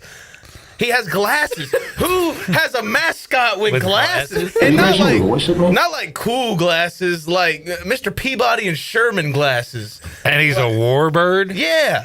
And it doesn't look like... Have him come out with like muscle, like looking like Rambo or something. Looking like Scorch or Screech. What's our thing called? Huh? Oh, Soar. Soar. I don't know what they're doing over there. By the way, where's Soar? I haven't heard. There is still no physical mascot. It's just a 2D clip art image on a piece of paper. He's an idea. Yeah, he's an idea. Yeah, he's a figment of our imagination. Soar is always with us. Soar is a state of mind. Hey, whenever we were walking on the beach and there was just one set of footprints, that was Soar carrying the American Conference. Yeah, what the hell is that? I don't like the way he looks. I don't like the way he looks. I don't like the way the bring in Miss Soar mascot looks. It's all bad. Where's Miss Soar? Bring in Miss Soar. But because she is not an eyesore, I can tell you that. Hall of Shame, Wilson Warbird. Jennings, did you like hearing yourself say, I don't like the way he looks? I don't like the way he looks. There's Miss Soar right there. At first. Oh, now that's a mascot I can get behind. Oh. Hall of Fame, Zebulon Athletics. Jared is so fired up about this Zebulon baseball team. Yeah, the Devil Dogs is pretty cool. And also East Wake Academy basketball, boys basketball, hosting, I believe, their first ever playoff game. I'll be in attendance tonight. The Pate family dynasty going to run that program very well. Will you be honored as like an esteemed alum? No, I haven't been there since my last day of school. I told everybody to go to hell and get a job because we were graduating. Get a job. Jared, do you have any closing remarks for your fellow seniors? I don't like the way he looks. You said that to everybody as you walked out? Mm-hmm. Talking about Mr. Johnson, the principal, who no longer works there. Yeah, I was raising my voice at everybody. Hall of Shame, Chapel Hill, and Hall of Fame, Durham for this weekend. I was told by the SID I could park in a parking garage, and then I got there. The guy said it's full, understandable. Women's basketball was also in town. And I said, okay, well, where's the overflow parking? He said, I don't know. And so I had to park a mile away from the stadium. Whose fault is that? I think it's everybody's fault. I should have been earlier, but maybe the event staff should have been more informed. They're just there to... I understand. Yeah. Maybe there should have been signs about like, hey, overflow parking this way. I know Chapel Hill event parking is bad because I've been to a football game, basketball game there, and I remember just walking a really long ways both times. And DBAP was amazing. They play 2 Alan Jacksons on Chattahoochee, and it's 5 o'clock somewhere. That was great. Pirates got the job done. Shout out Sean Jenkins. And also, Hall of Fame, Gavin Van Kempen. I don't think he's getting a lot of credit. He has been very solid in his outings. Nothing great, nothing terrible. He's just been very solid in his outings. So I do want to give a shout out to Gavin Van Kempen. All right. K-Bone getting it off his chest today. Yeah, that Wilson Warbirds mascot really got me fired up. Anything else? I don't like the way he looks. The Wilson Warbirds. And it's because they're no longer the Mudcats. That is a cooler name than Devil Dogs. No, it's not. Actually, one of my friends is, I think, supposed to be playing for them. The Warbirds? Mm-hmm. Well, they suck. Not your friend, the team. What is he, a college baseball player? What is that? Is it a summer league? No, it's minor league. Because the Mudcats were a part of the Brewers organization, and they moved to Wilson. Are you friends with Christian Yelich? No. This is my best friend's cousin. He got drafted out of high school, so. Sure. It's like my Canadian girlfriend in 7th grade. Okay. She doesn't go here. All right. Good list of Hall of Famers and Hall of Shamers. Hall of Shame Houston. Good God, guys. Again, when I bet on Houston, I also take the under, and the under is hitting, but it's because Houston can't score. They were up, I know it was really early, but like 11-4, and then they're up 5 late in the first half. Kansas goes on a run, takes a 4-point lead at halftime, and then it's just blowout city after that. Houston has lost 3 games in a row, and I'm not feeling good about my Cougars right about now. Not at all. I do have a bet in for tonight, and it's the same bet I have every night the Hornets play. It is Knipple, 4+ 3-pointers. At plus money once again. Another Hall of Shame for me. People that were devastated about the Kobe White trade. Guy missed 5 games. Yeah, we lost 2 of them. Well, I don't think that was because Kobe White. I think that's because we were out. It's because we didn't have Colin Sexton. We didn't have enough people. Colin Sexton was not as good as you've been hyping him up to be. All right, and Kobe White's not as good as you hype him up to be. And Devil Dogs is not a cool name. All right, now you're crossing a line. I mean, yeah, we can give opinions out. How are you going to say Colin Sexton's not as good as I think he is? You don't know how good I think he is. Well, just, you can't get in my brain. Just the way you've been talking about him, his minutes kept getting cut. He was turning the ball over a lot. Were we winning? Not because of him. But we were winning. Second guy off the bench. We haven't won a damn thing with Kobe White. Because he hasn't played. Well, exactly. Hey, Hornets, I like a guy that plays. Hornets up top. You know the best part of a basketball player? When they play. The best ability is availability. I agree. Jennings, do you have anything to add? Yeah, I think this game's going to be over in 7. It is 6-0 Coastal in the bottom of the second inning, and they might be ready to add to it. As Campbell in the midweek, deadly to Pirates, but not so much to Chanticleers, it appears. We will be seeing 3 games against Coastal coming up next week. Pirates and Coastal Carolina. Your old stomping grounds, kind of, sort of ish. Yeah. Well, they say like Myrtle Beach. How close is Myrtle Beach to Conway? That's pretty close. 30. Okay. I mean, I was in more North Myrtle, and I was still only about 25 minutes from Coastal's campus. You going to all 3 games? No, just, I think, probably just Friday, maybe Sunday. Gotcha. Enjoy. I will. We'll talk to you before then, though, next Tuesday. Thank you, Jennings. Appreciate you. Anything to plug? You writing a book or anything? You doing anything interesting? Come, text me if you want to buy a house. All right, text Jennings if you want to buy a house. Or sell a house. And does it have to be a house I own? Yes. Many houses I'm interested in selling. And what in the world happened at the round table on Traders? Like everything flipped. Those people are idiots. Oh, they're so dumb. Is Michael Rappaport still in? No, Garrett. No. Still gone. That joke. Still gone. We'll take a break, come back. B-Man Brandon Manning joins us. We'll wish Bryce Williams a happy birthday and Ronald Vincent all ahead. Hour 3, Pirate Radio Live after this.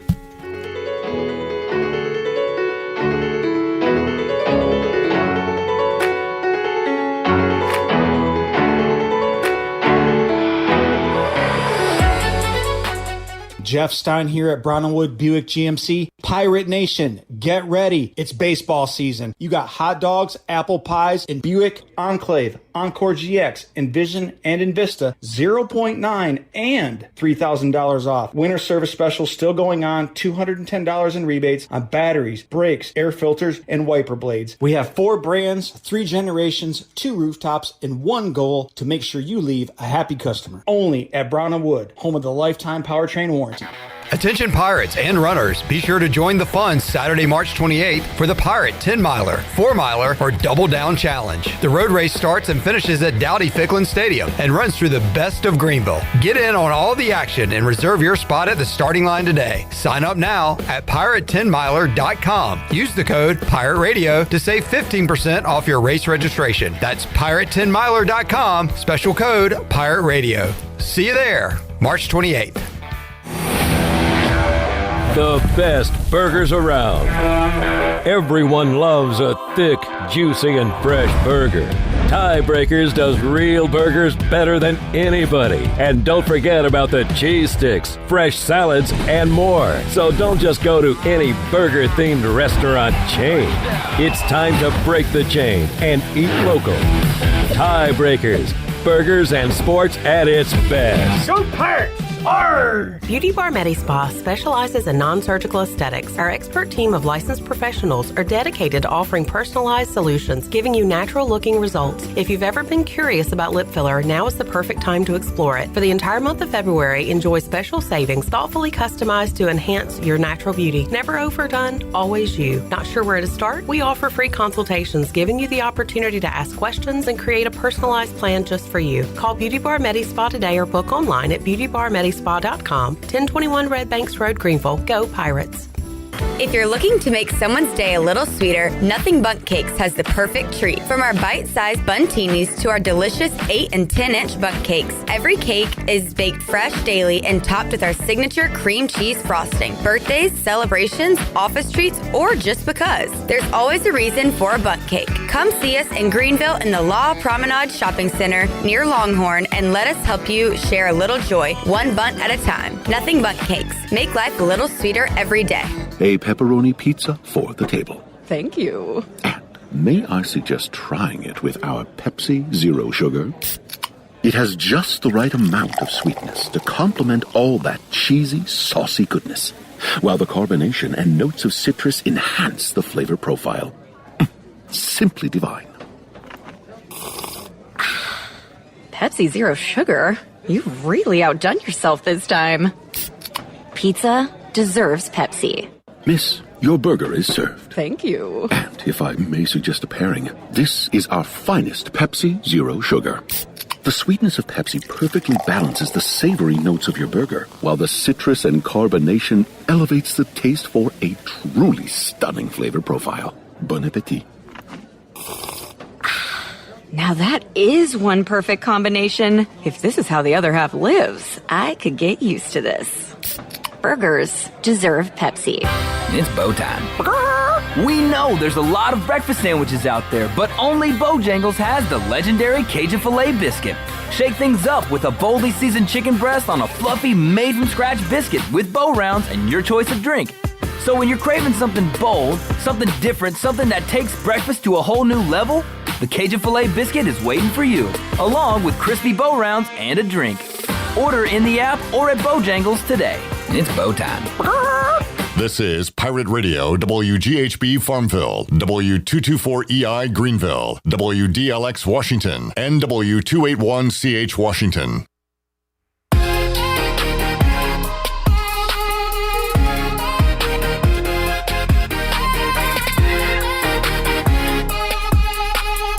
You're listening to Hour 3 of Pirate Radio Live. This hour is brought to you by Carolina Eagle Distributing, celebrating 150 years of Budweiser all year long. This Bud's for you from Carolina Eagle, serving the Pirate Nation since 1989. Now, back to the show. Welcome back. Brown & Wood is your home of the best selection of GMC, Cadillac, Buick, and Mazda in Eastern North Carolina since 1937.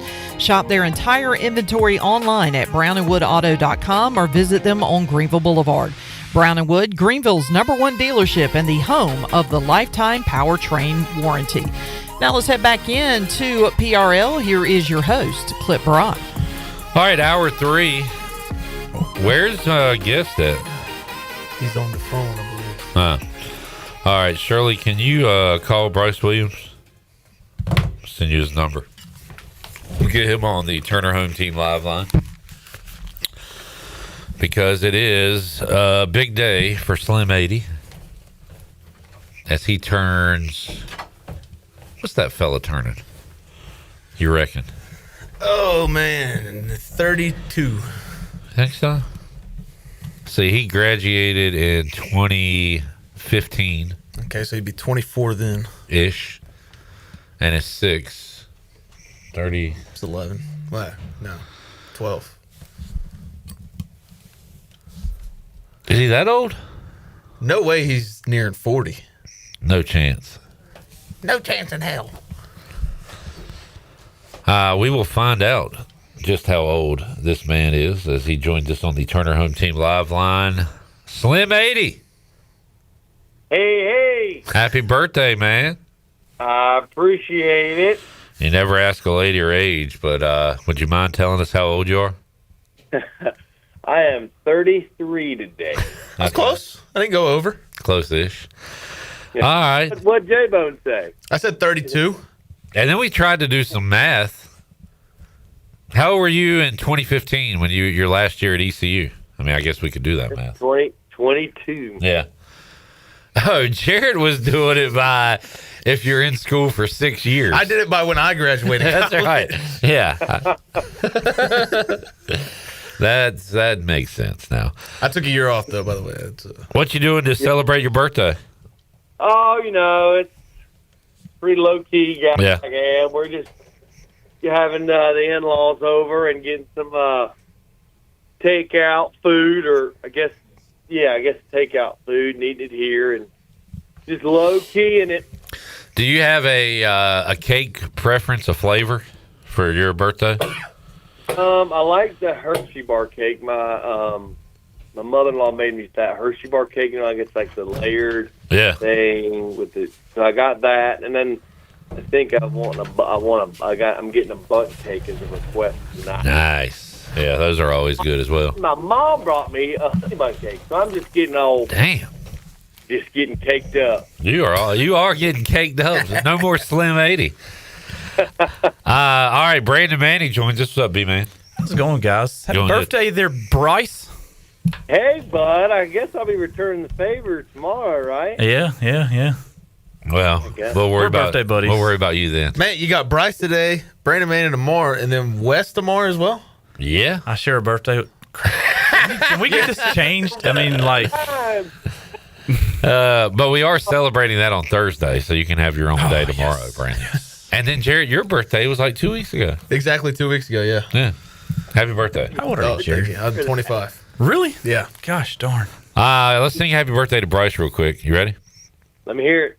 Happy birthday to you. Happy birthday to you. Happy birthday, dear Bryce. Happy birthday to you. Cha-cha-cha. Man. Wonderful. Thank y'all. While we got you here, done anything outdoors this week on Pirate Radio Outdoors, presented by Stroud's Marine?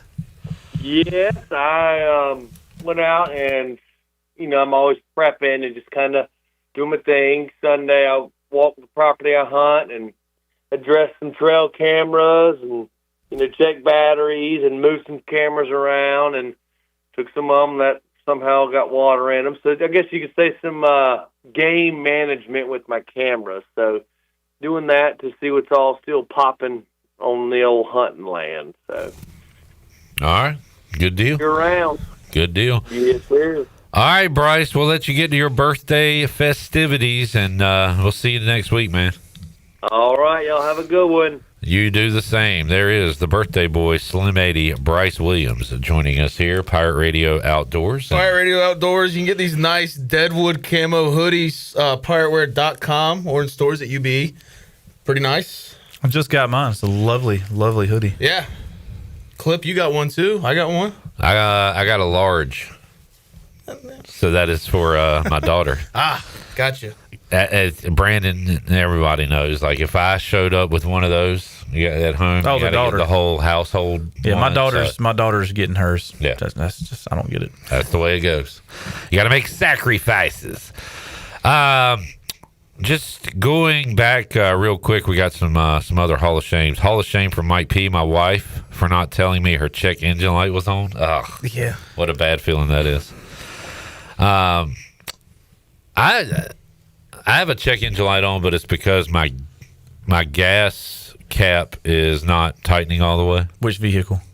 The car. The car. Okay. Yeah. I mean, I didn't know. Didn't know if you still had a little Tacoma or Yeah. So it's the Mountaineer. Not Is that still kicking?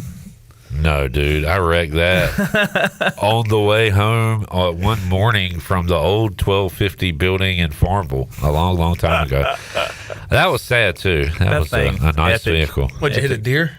No, I just I ran off the road and ended up turned the wrong way and upside down. Man, you flipped it? And I got out like Cam Newton without a scratch, without his football power. But the same intelligence as Cam Newton.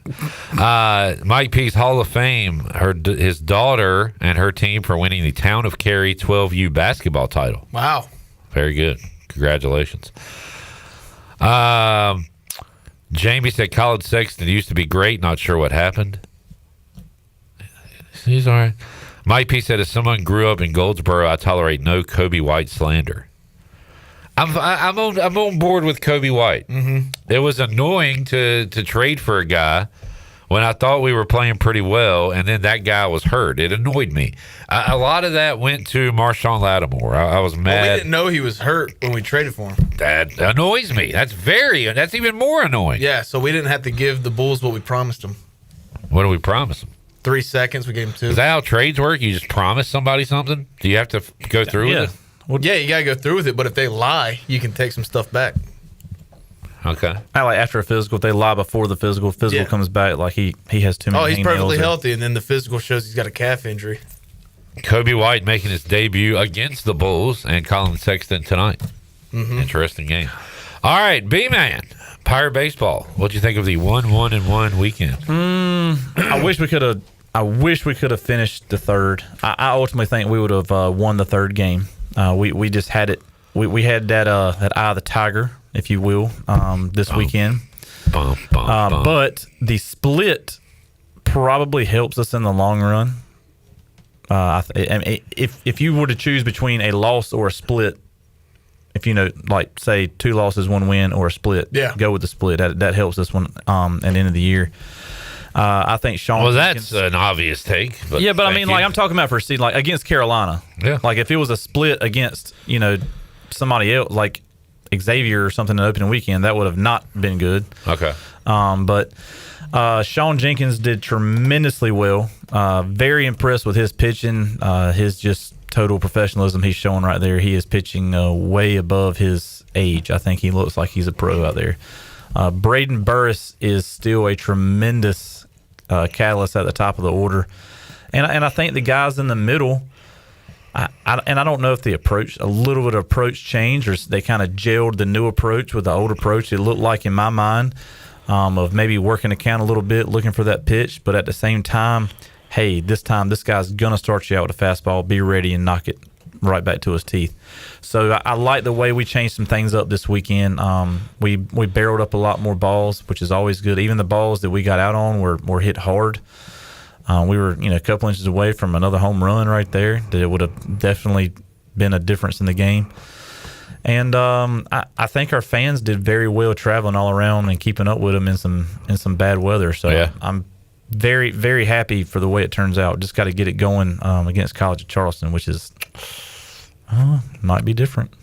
Chad Holbrook, if you want to learn a little bit about the Cougars, you can check out that interview I did with him earlier today. Did you really? On YouTube. Do you know him? Nice guy. He played at Carolina. Very nice then guy. Coached at Carolina and South Carolina. He's been a part of a lot of great programs, and he coached a lot of those Carolina guys that went pro, like your Dustin Ackley and those guys. Very, very good guy. I can expect a very well coached team coming up that's but they throw a lot of strikes and they steal a lot of bases, so we better be ready. I asked him what he knew about, or when you hear ECU, what do you think of? Thinking he'd say, great program, all Jungle. that. But he was like, yeah, I worked Coach Gary Overton baseball camps 30 years ago, and brought up the Grimsley name and just a bunch of names around. So, like, he knows his stuff, and seemed like a really good dude. So Cougars and Pirates coming up in Fayetteville on Wednesday, and then it's the Keith LeClaire Classic coming up this weekend, Brandon. And who is the most dangerous team in that field outside of ECU? Is it Rutgers? Rutgers had some success against the Charleston team. We'll see tomorrow. Yeah. Who we got? Rutgers, Troy, and Western. Man, I say Rutgers. I mean, I think they've been to the World Series in the last 10 years. He said, quote, they pushed us around. Yeah. Chad Holbrook said. So. They're one of those northern teams that they're probably not getting on the field this week. So Brian Bailey had the coach of Troy and Western on. Yeah. Didn't get the Rutgers coach because they just got back and they already had a game canceled this week due to all the weather. Oh, yeah. So who knows what their travel is going to be like just trying to get here. With all if that they get snow here, going on. it's like 30 inches of snow in places up that way. So. And then they're supposed to play us Friday. We got rain here Friday. Right. So, I mean. Are we talking about the weather? We are. We can. I'm not going to care about the weather. I can't control the weather. I do control the weather. Want to talk about the I weather. want to talk about the weather. That would be hilarious. If I controlled the weather? Just if that's what he said. Just, you know what? I control the weather. It's not going to rain tomorrow. It's going to be nice on Saturday, though, right? Yeah, Saturday and and Sunday Sunday's nice. going to be great. Let's play 4 games Saturday. What? Not ECU plays 4 games. No, just in total. ECU plays 2, and there's two other ones. No, yeah, we could do that. Let's get them all in. I like it. Would you rather have a double Saturday or double Sunday? Definitely Saturday. Saturday? You're going to work the double Sunday and then be ready for the Monday morning meeting? I'm not saying working. Just saying, as a fan, would you rather be like, okay, give me part of my... As a fan? You can enjoy your Friday night a little bit more if you know you're not going to 2 games on Saturday. I would still say Saturday, but like as a fan at home... Yeah, as a fan, I'm watching there's not a lot on Sunday, so to have all that baseball would be pretty cool. Yeah. On into the... I love the regional Sunday night. You know what I'm saying? So the regionals start what? Friday? So then Sunday's that championship day usually. And I love that evening slate. And ECU's used to playing 2 games on a Saturday because of rain during a regional, so... Yeah. But for this, they might just, scrap Friday. Early Friday. And then... Not make them up. So next week we play Wilmington on a Wednesday. So we could play on a Monday, but are those teams going to want to stay? No. Yeah, they're not going to want to stay to Monday. But, hey, who knows? There used to be some NCAA rules about what you could do on Mondays. Like we always had Monday off. Now there's no NCAA rules. You can do whatever the hell you want on Monday. Exactly. If I want to come in here and just pour this drink all over the computer and Jared, I can. NCAA can't do on nothing Mondays. about it. I mean, on Mondays. On Mondays. I probably wouldn't pour it on the computer. I'm just saying, if he wanted to. If I wanted to, the NCAA can do nothing about it. On Monday. On Monday. Let's take a break. More with B-Man. We got RV coming up later on this hour. More to go. Pirate Radio Live. What are you doing, man? I'm out of here. Why? Playoff basketball. Playoff basketball. And where? Zebulon. At whose school? Eastwood Academy, my alma mater. Alma mater. I'll see you Friday. Good Lord. Taking tomorrow off for my birthday, too? No, I'm going to Fayetteville tomorrow. I'm taking Thursday off. Okay. All right. See you Friday. Good luck to East Wake Academy. I owe everybody dinner. Just before you leave, I owe you dinner. Why? Because ECU lost to Campbell. That's true. We'll be back with more B-Man after this.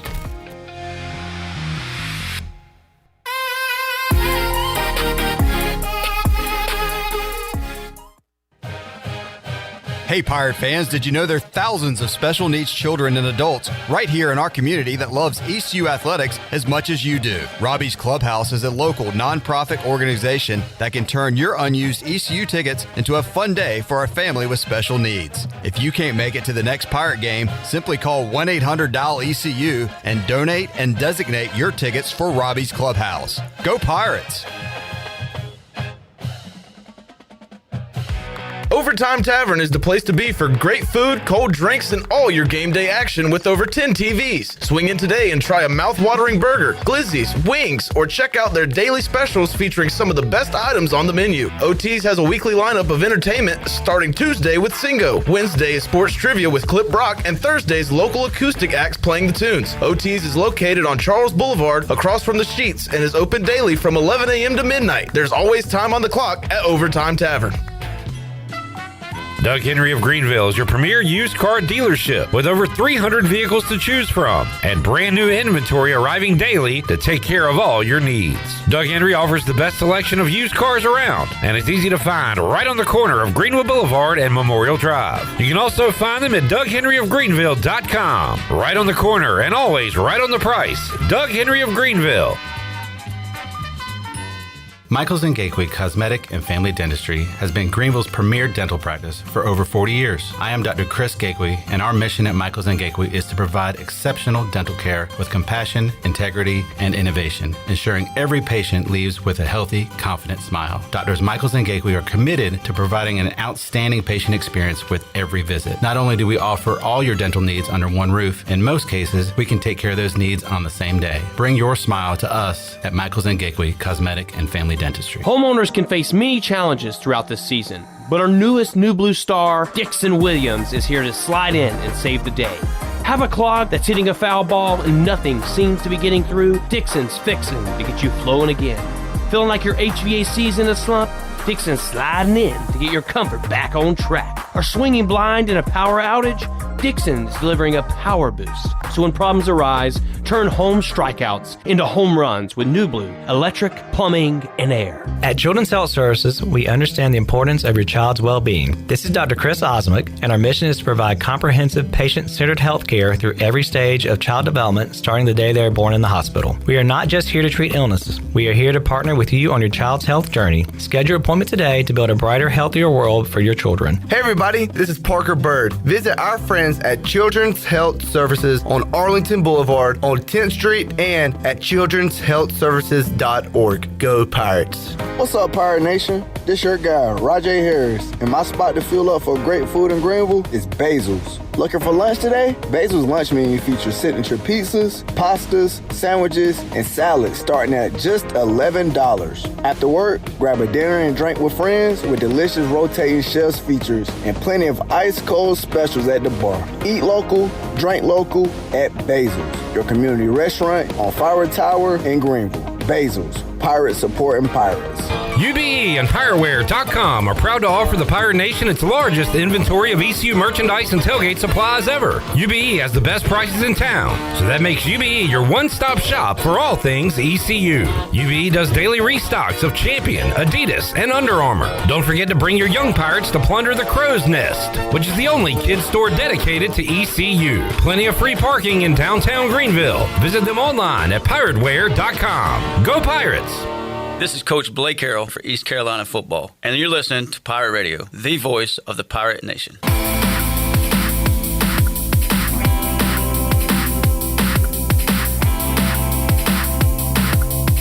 You're listening to Hour 3 of Pirate Radio Live. This hour is brought to you by Carolina Eagle Distributing, celebrating 150 years of Budweiser all year long. This Bud's for you from Carolina Eagle, serving the Pirate Nation since 1989. Now, back to the show. Welcome back. Are you in the market for a member-focused local credit union or making a switch from your existing one? Then explore First Flight Credit Union with branches across eastern North Carolina where all residents are membership eligible. Members experience in-person service, competitive savings, and loan rates. Everything from automobile, boat, and home loans, First Flight's got you covered. Stop by one of their local branches today or visit efirstflight.com. First Flight is insured by the NCUA and an equal housing lender. And as we head back into PRL, a quick Buccaneer Music Hall scoreboard update. East Carolina softball is in Durham taking on 18th ranked Duke. They just finished the first inning, so they're heading into the top of the second. East Carolina trailing Duke 2-0. Can you repeat that? You know Brandon was talking, but we were talking baseball. I'm sorry. East Carolina softball is trailing Duke 2-0 at the end of the first inning. All right. Nationally ranked Duke. taking on ECU. We got a dinger in Conway, and it's from the Camels. So Campbell trying to make this a game. It is now 6-3 in the fourth inning. Those are some god-awful ugly hats Campbell's wearing. Oh, my God. I just talked about how I loved them. You don't like the Campbell hats? It is an orange outline. You can't. Do you know what it is? If I had to look at it, I swear it was a horse. Buddy, it doesn't like a camel. I don't know. Look, I know your parents. Your mother was an educator. They taught you better than that. You know the difference between a horse and a camel, Brandon. I have a horse in my front yard. But are you sure it might be a camel? I'm absolutely. Let me go check it after the show. Yes. let me clarify. I like it. I do not like the hideous Coastal jerseys. I hate that multicolored thing they got going on. Men's slow pitch softball field. It does. And then again, I don't like any kind of color on jerseys. I like white at home, gray on the road, like God intended for baseball. I'm not a big fan of the pitchers wearing their headband, their sweatbands underneath the back of their hat. Either. We got a guy that does it. I don't like it. He pitched very good, so I'm not going to call him out. So what is it? Are they pulling the hat up, or is it? It's like something to keep their hair. Like, okay, get a haircut. If it's bothering you that bad, cut your hair. This is good, like old man things we don't like radio here. I like this.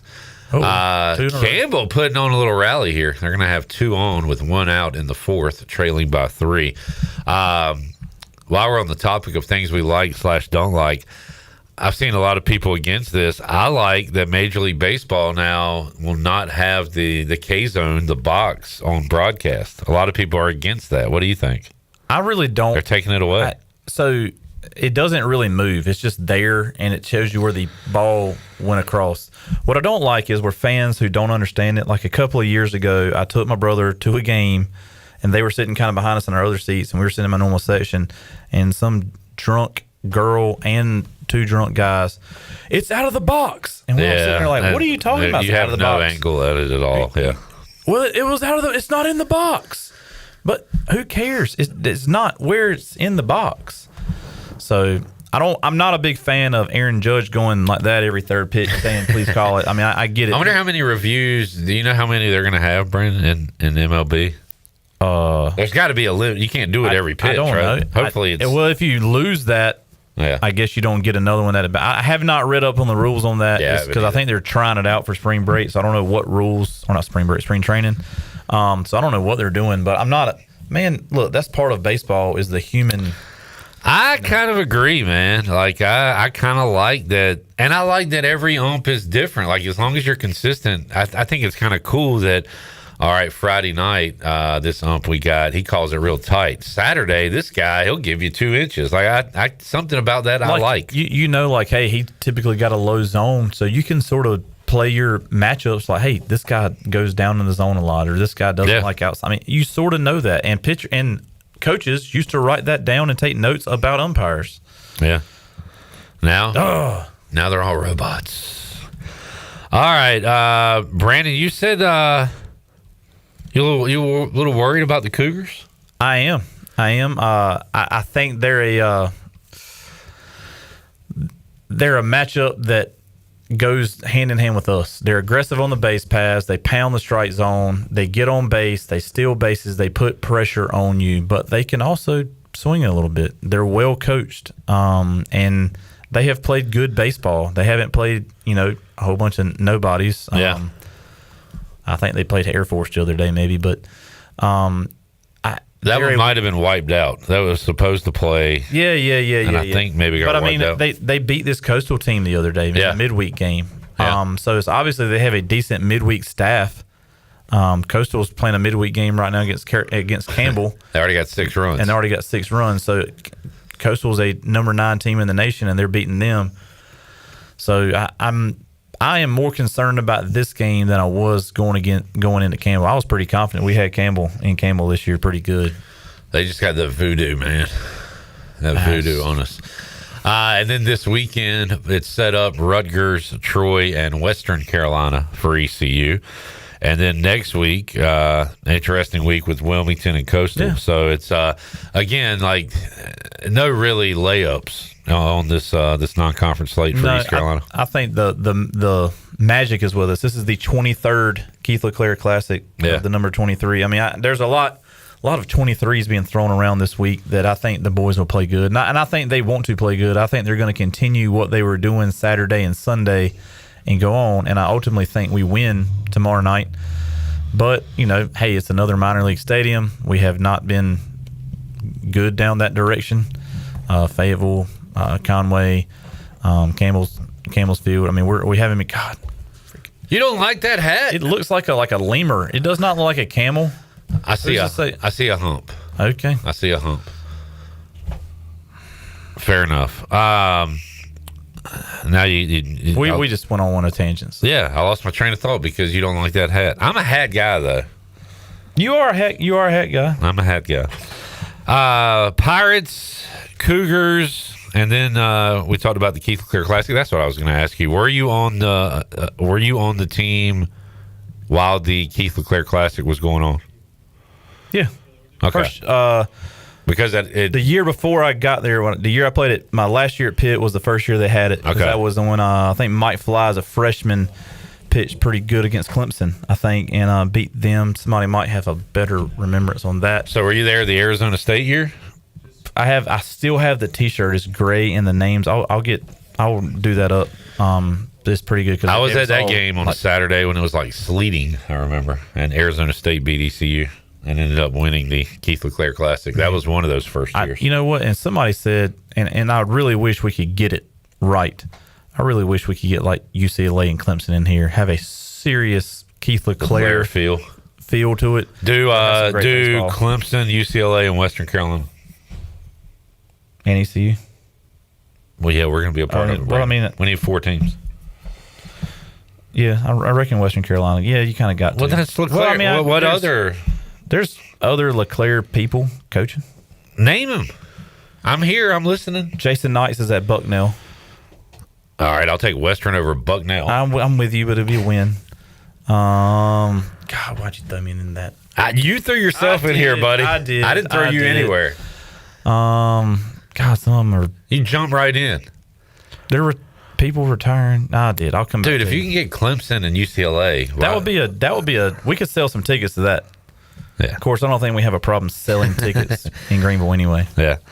And you mentioned it, and others have too. Kudos to the fans. Like Friday was the best weather day of the year so far, and I know the game got away, but how was the atmosphere Friday? Did it feel big time, or did it get away too quick? As you saw, I kept on telling you what I was doing. Yes. I was trying to break out all the chili looked amazing. It was chili. It was hot dogs. It was superstitious beer. Everything I had in my arsenal to get a W, and it just didn't happen. Maybe it was a delayed reaction. Maybe I should have done that last week, so we're ready for it now. Well, that chili kind of lingers and it can last, and maybe it went into Saturday. We did. It was a great feel. It was electric outside. It was electric going. They have good baseball fans. I won't not take anything away from Carolina's baseball fans.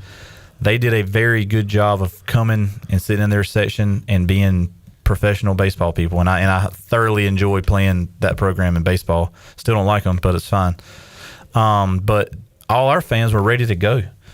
There was a few empty parking spots on my side due to construction. They've pushed people to the other side, and it is not the same feel with no jungle parking. I'm gonna say this: it is just not. Sure. And I don't know how kind of outcome that has on a game. I don't think I don't think they care about it because they're still in the outfield screaming with megaphones and the whole nine. But we were able to talk to some people, saw some former Pirates down there, and got some people said they want to come on there and talk a little bit, getting some numbers for you to call. Excellent. And then Saturday, so Lily and I went to the women's basketball game, which was frustrating because we had to lead the entire game and then lost it at the end to Rice. God. But so I was not in Durham, but listened to some of it, and I swear it sounded like a home game for ECU. You know what? An amazing crowd output. Really did. We had iPad watching like the men's game and the women's game, and then the TV on the baseball game, and we had whole ECU afternoon, and it was great. And the fans that went to that game, I mean, granted, there was a lot of empty seats. And I don't know a way to make that better. But it was still a great atmosphere because of where it was. Yeah. And then, heck, even on Sunday, looking behind the the batter's box there on the TV broadcast. It looked about even, ECU and North Carolina, and that was a rough weather game, so there wasn't a lot of fans there anyway. There was definitely a lot of purple. There was a lot of people that probably overpaid for some tickets, but they wanted to go watch the Pirates play, so they went. So JUCO baseball, y'all play a lot of games, and you play some doubleheaders, 7-inning doubleheaders. Like, how many ties did you have in college? No ties. Back then, I mean, I think the tie thing is relatively good. JUCO really doesn't care. I mean, I'm be honest with you. I mean, get out there and play, boy. Doubleheader Saturday, doubleheader Sunday, you're good to go. They might switch it up nowadays and play when they can. Yeah. So you don't remember being involved in a tie ever in baseball? Mm-mm. Okay. I mean, that's the way it should be. I just assume. I really, and somebody might can correct me, I don't remember them being, unless, maybe a weird, like, the week before exams and it's a non-conference, you got to get back to exams, so we're going to do this on a Sunday type of situation. And we were kind of under the impression, Mully announced Sunday, that they were just going to call it a nothing burger, so it was 1-1 on the weekend instead of the tie. You know what I'm saying? Yeah. Like, game didn't count or whatever. But they went with the tie because I guess they went 5 complete. Yeah, I guess so. I wonder what that does to RPI. Great question. I don't know. A tie on the road against the number 10 team should be pretty good, though. It should be pretty good. Yeah. Or a do you say a tie or a non-loss? A non-loss. Non-loss to a... We played a game and we didn't lose to a top 10 team. In fact, we played them twice and didn't lose twice. There we go. That can be said. Well, did you win the series? Well, not exactly, No. but we didn't lose it. That's our argument in the regional room at the end of the year. But certainly needed that, Brandon, to right some wrongs from the first series and Campbell. Yeah, we sort of talked about it during the break a little bit. We just looked a little out of sorts defensively. We didn't look like the team that we're accustomed to with, Cliff and Palumbo's team. Defensively, we don't ever worry about errors. We don't ever do anything. We've booted the ball a couple of times that we're not used to seeing, and we've had a few more pass balls than we've used to have. And that kind of stuff happens. But it looks like they were just kind of not confident in where they were playing. But the Saturday and Sunday, it just gelled. It appeared the energy was a little bit better, a little bit more positive, and we just played baseball. We just kind of forgot about it and went about our business. All right, let's get the prediction. 4 games before we talk to you again. Scheduled. What are the record going to be this week for ECU? 3-1. All right. We'll take that. Yeah. I don't love it, but I will take it. When you start talking about that map to get where we want to go. I know. I thought about breaking out the Manning map, but it's too early. But is 3-1 keep us on the map? Yeah. Okay. Yeah. You got 3-1 every week. You think about that? Okay. Granted, we need to start winning some midweek games. Them 2 teams on the TV right now, we got to beat from here on out. Because they're going to get the regional votes if we don't beat them. That's sort of the problem. Because I think in our conference, we're expected to win, expected to be, the leaders of the pack there with no problem. But got to stay healthy, got to stay going. And beating those 2 teams right there, splitting with Carolina, winning against State when we get to that matchup is going to be big. All right, B-Man. Thanks for joining us, man. Enjoy. You going to be out there this weekend? Yeah, low-key Friday because I got a late day in the office on Friday, but Saturday, expect big things. Expect big things. All right. You coming? Might go out there. At least have a pre-game snack with you or something. Pre-game Pepsi? Yeah. Pre-game Diet Mountain Dew if you got it. I will pack some Diet Mountain Dew just for you. All right. Campbell trying to make this a game down 6-4 to Coastal on the Buccaneer Music Hall scoreboard presented by Dub Buck. We'll take a closer look at that scoreboard and talk to RV Ronald Vincent when we return. Pirate Radio Live on a Tuesday. We are back with you after this.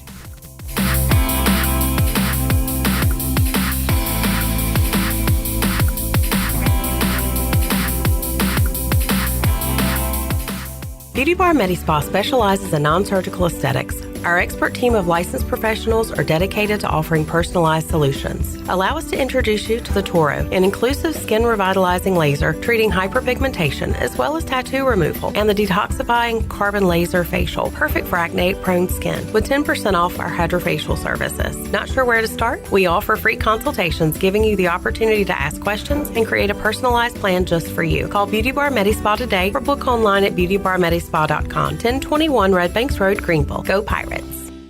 This is Dr. Andrew Bridgeforth from Orthopedics East and Sports Medicine Center. Our practice has been caring for the athletes at ECU and the residents of Eastern North Carolina for more than 35 years. Whether it's treatment for your sports injury or it's time for that joint replacement, Orthopedics East provides the latest in operative and non-operative orthopedic care. We also offer on-site physical therapy and MRI services, as well as walk-in urgent care on the weekends from 10 a.m. to 2 p.m. For experienced professional care, call us at 757-BONE or visit us online at orthoeast.com. Go Pirates!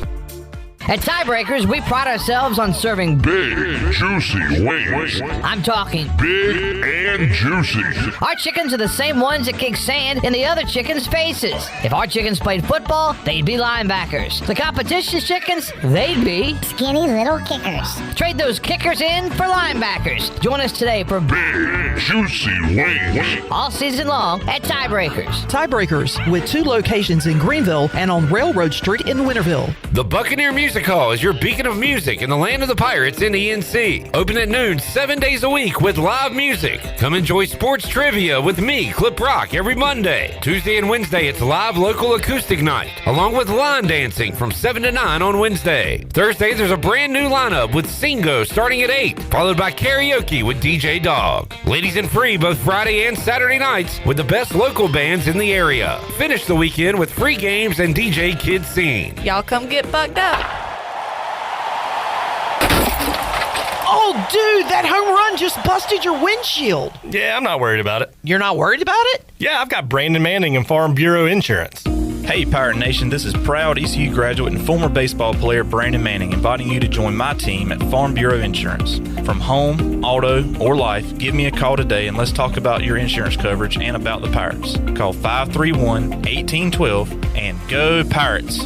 Winter is here, but Stroud's Marine in Greenville is still your go-to spot for your boat projects and repairs. Now's the perfect time to get your boat ready for when the warm weather comes. Don't wait till spring. They've got you covered with outboard parts at great prices. Plus, they're running clearance sales on select items, so you can get ready for next season without breaking the bank. Stay up to date with the latest deals, parts, and promotions by following them on social media. Stop by the shop at 865 Rivet Street in Greenville. For more information, head to StroudsMarine.com. Strouds Marine, your best source for salvaged outboard parts.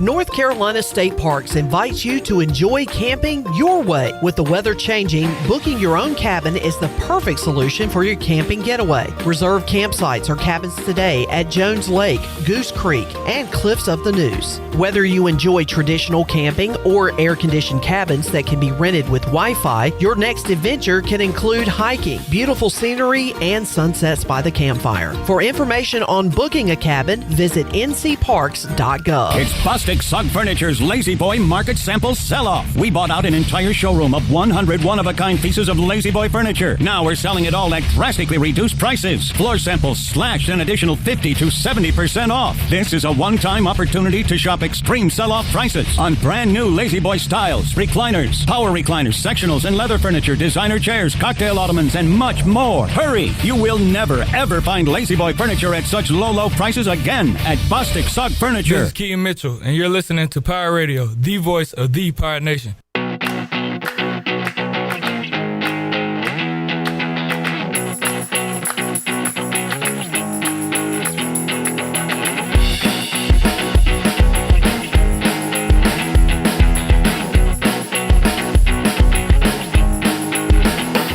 You're listening to Hour 3 of Pirate Radio Live. This hour is brought to you by Carolina Eagle Distributing, celebrating 150 years of Budweiser all year long. This Bud's for you from Carolina Eagle, serving the Pirate Nation since 1989. Now, back to the show. Welcome back. Your dream home starts with an unshakable foundation. At Unshakable Builders, they don't just build houses, they build trust.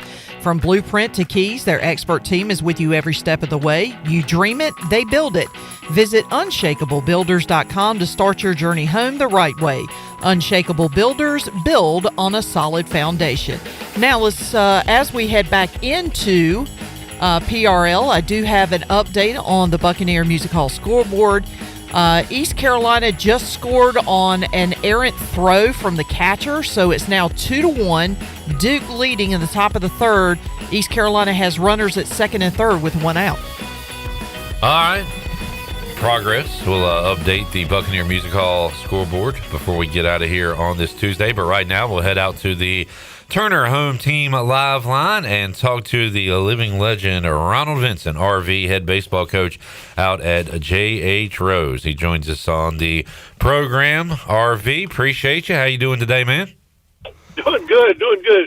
Cold, tired of being cold, and like everybody else, but doing good despite all that. Well, getting ready for another baseball season, and speaking of the cold, we talk about this every year around this time, and Brian Bailey had Eric Bakich, the Clemson coach, former Pirate, on, and he was for moving the college baseball schedule back a little bit.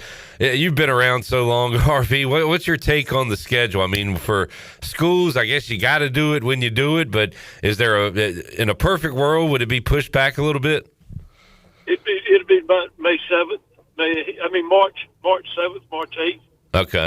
In that category, we'd be moving back a couple of weeks. But, we understand they have to finish playoffs and stuff before graduation and all that stuff. And so the high school has to move everything back from the end, from June back to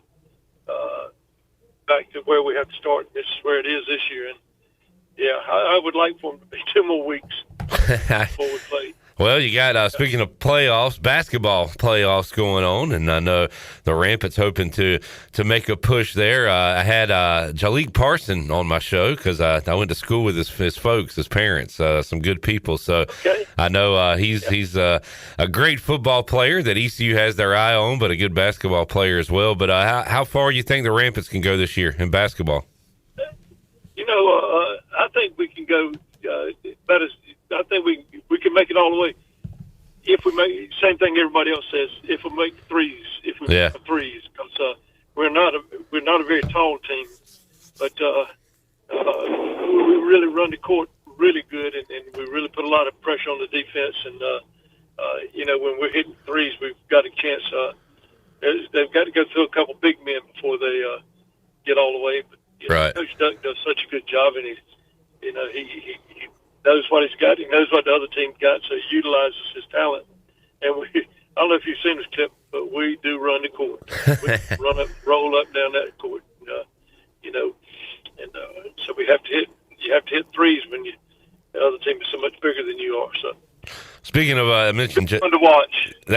Worth the price of admission, so that's good, entertaining. Coach, I mentioned Jalik, and speaking of two-sport athletes, when Michael Allen announced he was coming here to East Carolina, I asked Morgan Ehlers about it, and Morgan talked about how good of a baseball player he was, and I brought him up with Brian Weingarts too. Remind me, did Michael play baseball with you? Yeah, he started as a freshman. Man. In the outfield for us, and then the second year he was the COVID year, and we only played 6 games that year. Yeah.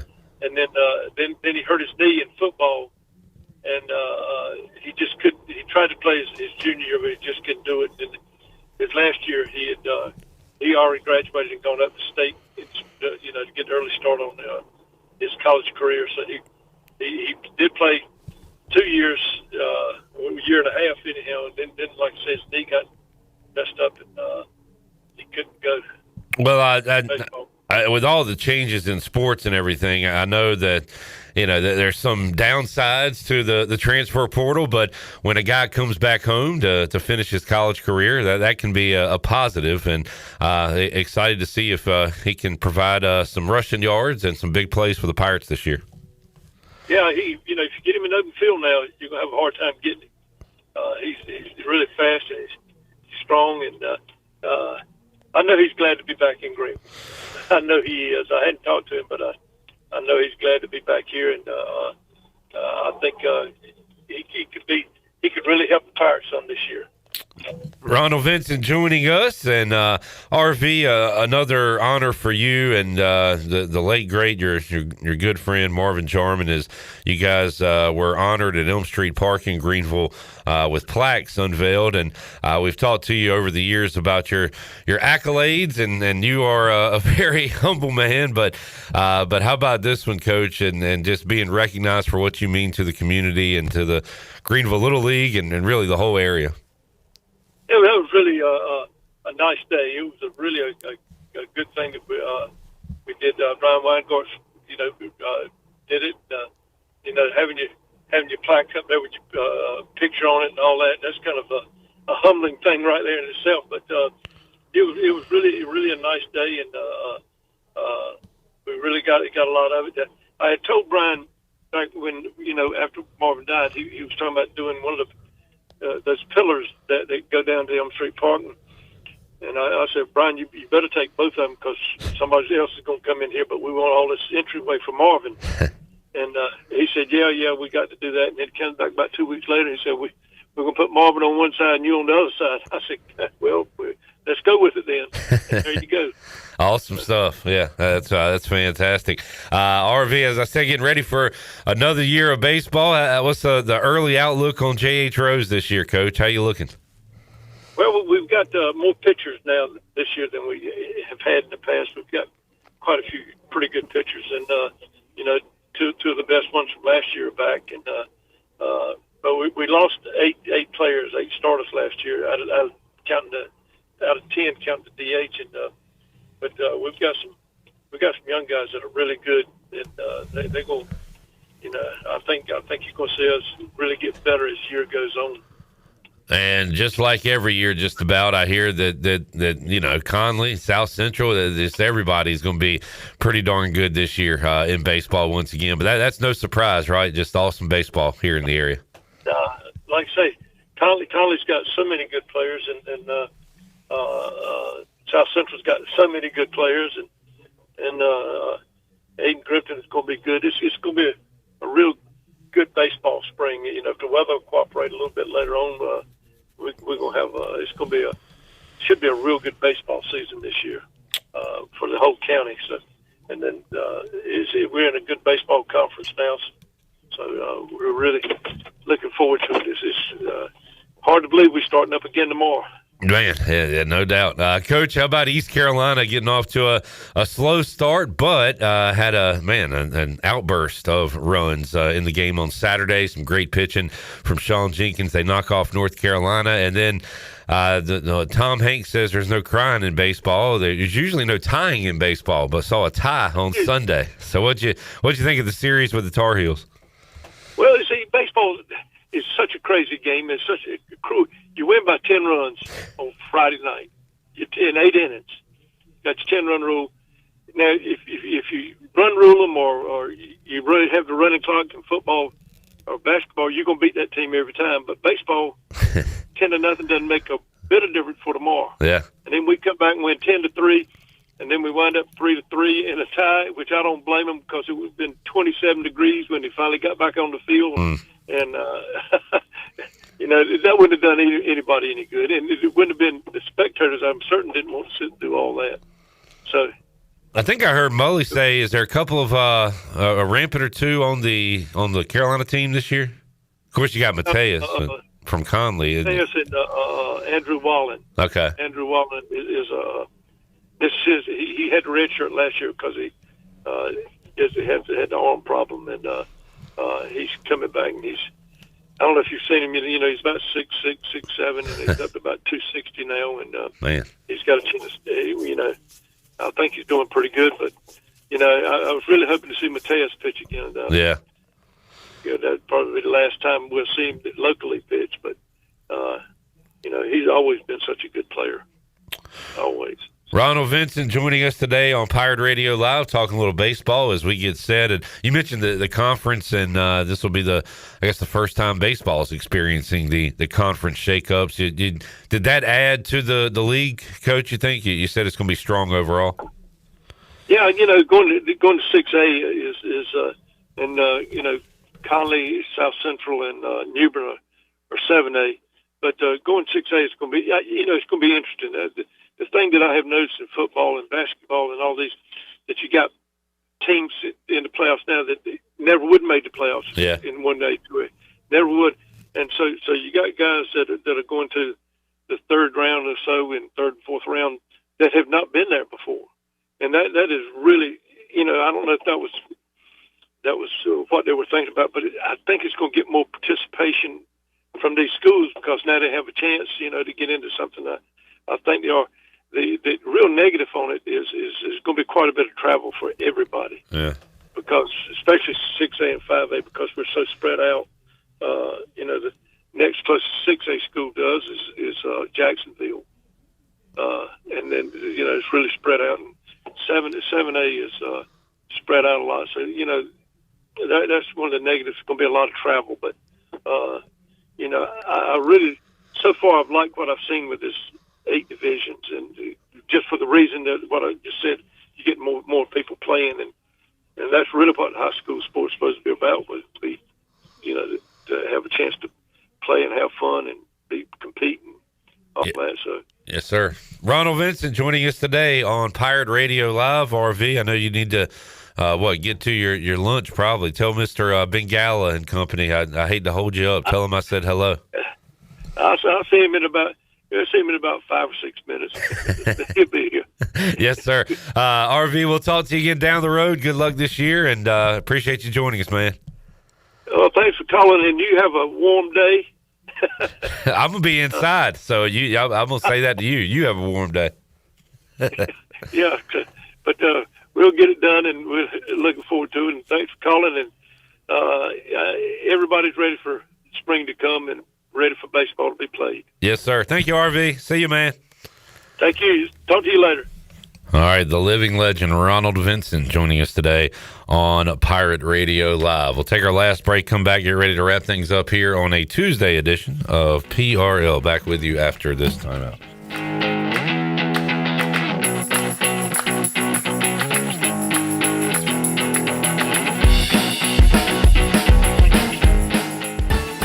The icy treat that can't be beat is Sparky Snowballs. From big kids to little kids, Sparky Snowballs has been making smiles happen for over 20 years. If you're not in the mood to chill out with a snowball, Sparky's funnel cakes and fried Oreos are a perfect Sparky-licious treat every time. Are you having an event, party, or fundraiser? Call Sparky's to come on site. Remember to follow Sparky's on Facebook or visit SparkySnowballs.com to see where they'll be next.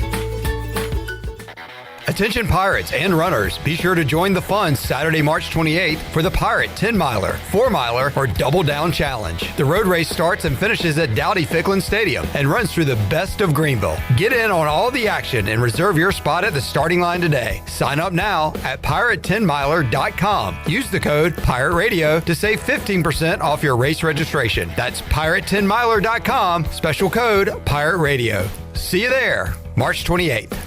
Jeff Stein here at Brown & Wood Buick GMC. Pirate Nation, get ready. It's baseball season. You got hot dogs, apple pies, and GMCs. That's right. For Sierra 2500, 3.9 plus $1,000 in purchase allowance, we have over 10 to choose from. You got free pickup and drop off, a free car wash and vacuum. We have 4 brands, 3 generations, 2 rooftops, and 1 goal to make sure you leave a happy customer. Only at Brown & Wood, home of the lifetime powertrain warranty. Hey Pirate Nation, are you in the market for a member-focused local credit union or making a switch from your existing one? Then explore First Flight Credit Union with branches across Eastern North Carolina where all residents are membership eligible. First Flight members experience in-person service, competitive savings, and loan rates. Everything from automobile, boat, and home loans, First Flight has you covered. First Flight is more than just a branch. They're on a mission to take better care of our community. Stop by one of their local branches today or visit efirstflight.com. First Flight is insured by the NCUA and an equal housing lender.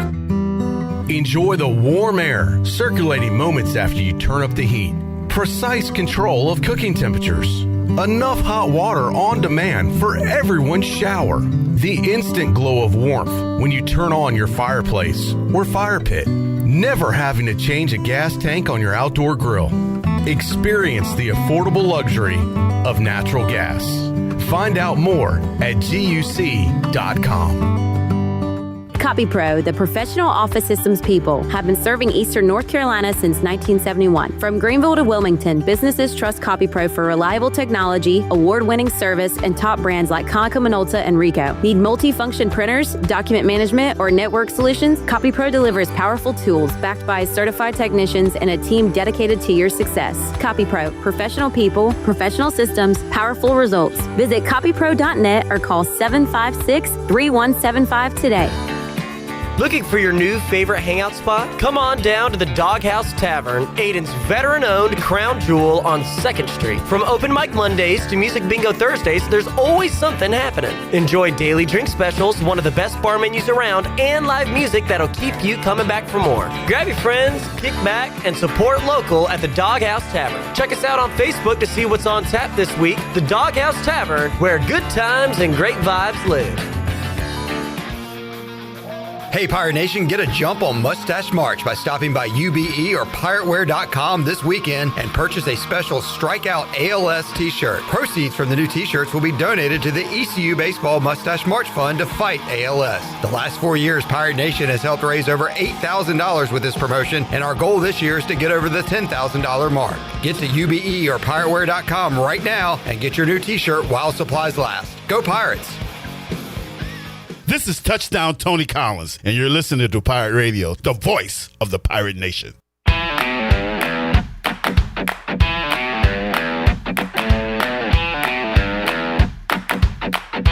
You're listening to Hour 3 of Pirate Radio Live. This hour is brought to you by Carolina Eagle Distributing, celebrating 150 years of Budweiser all year long. This Bud's for you from Carolina Eagle, serving the Pirate Nation since 1989. Now, back to the show. Welcome back. It was a good day for the stock market. The Dow was up 370 points and closed at 49,174. The NASDAQ was ahead 236 points at 22,863.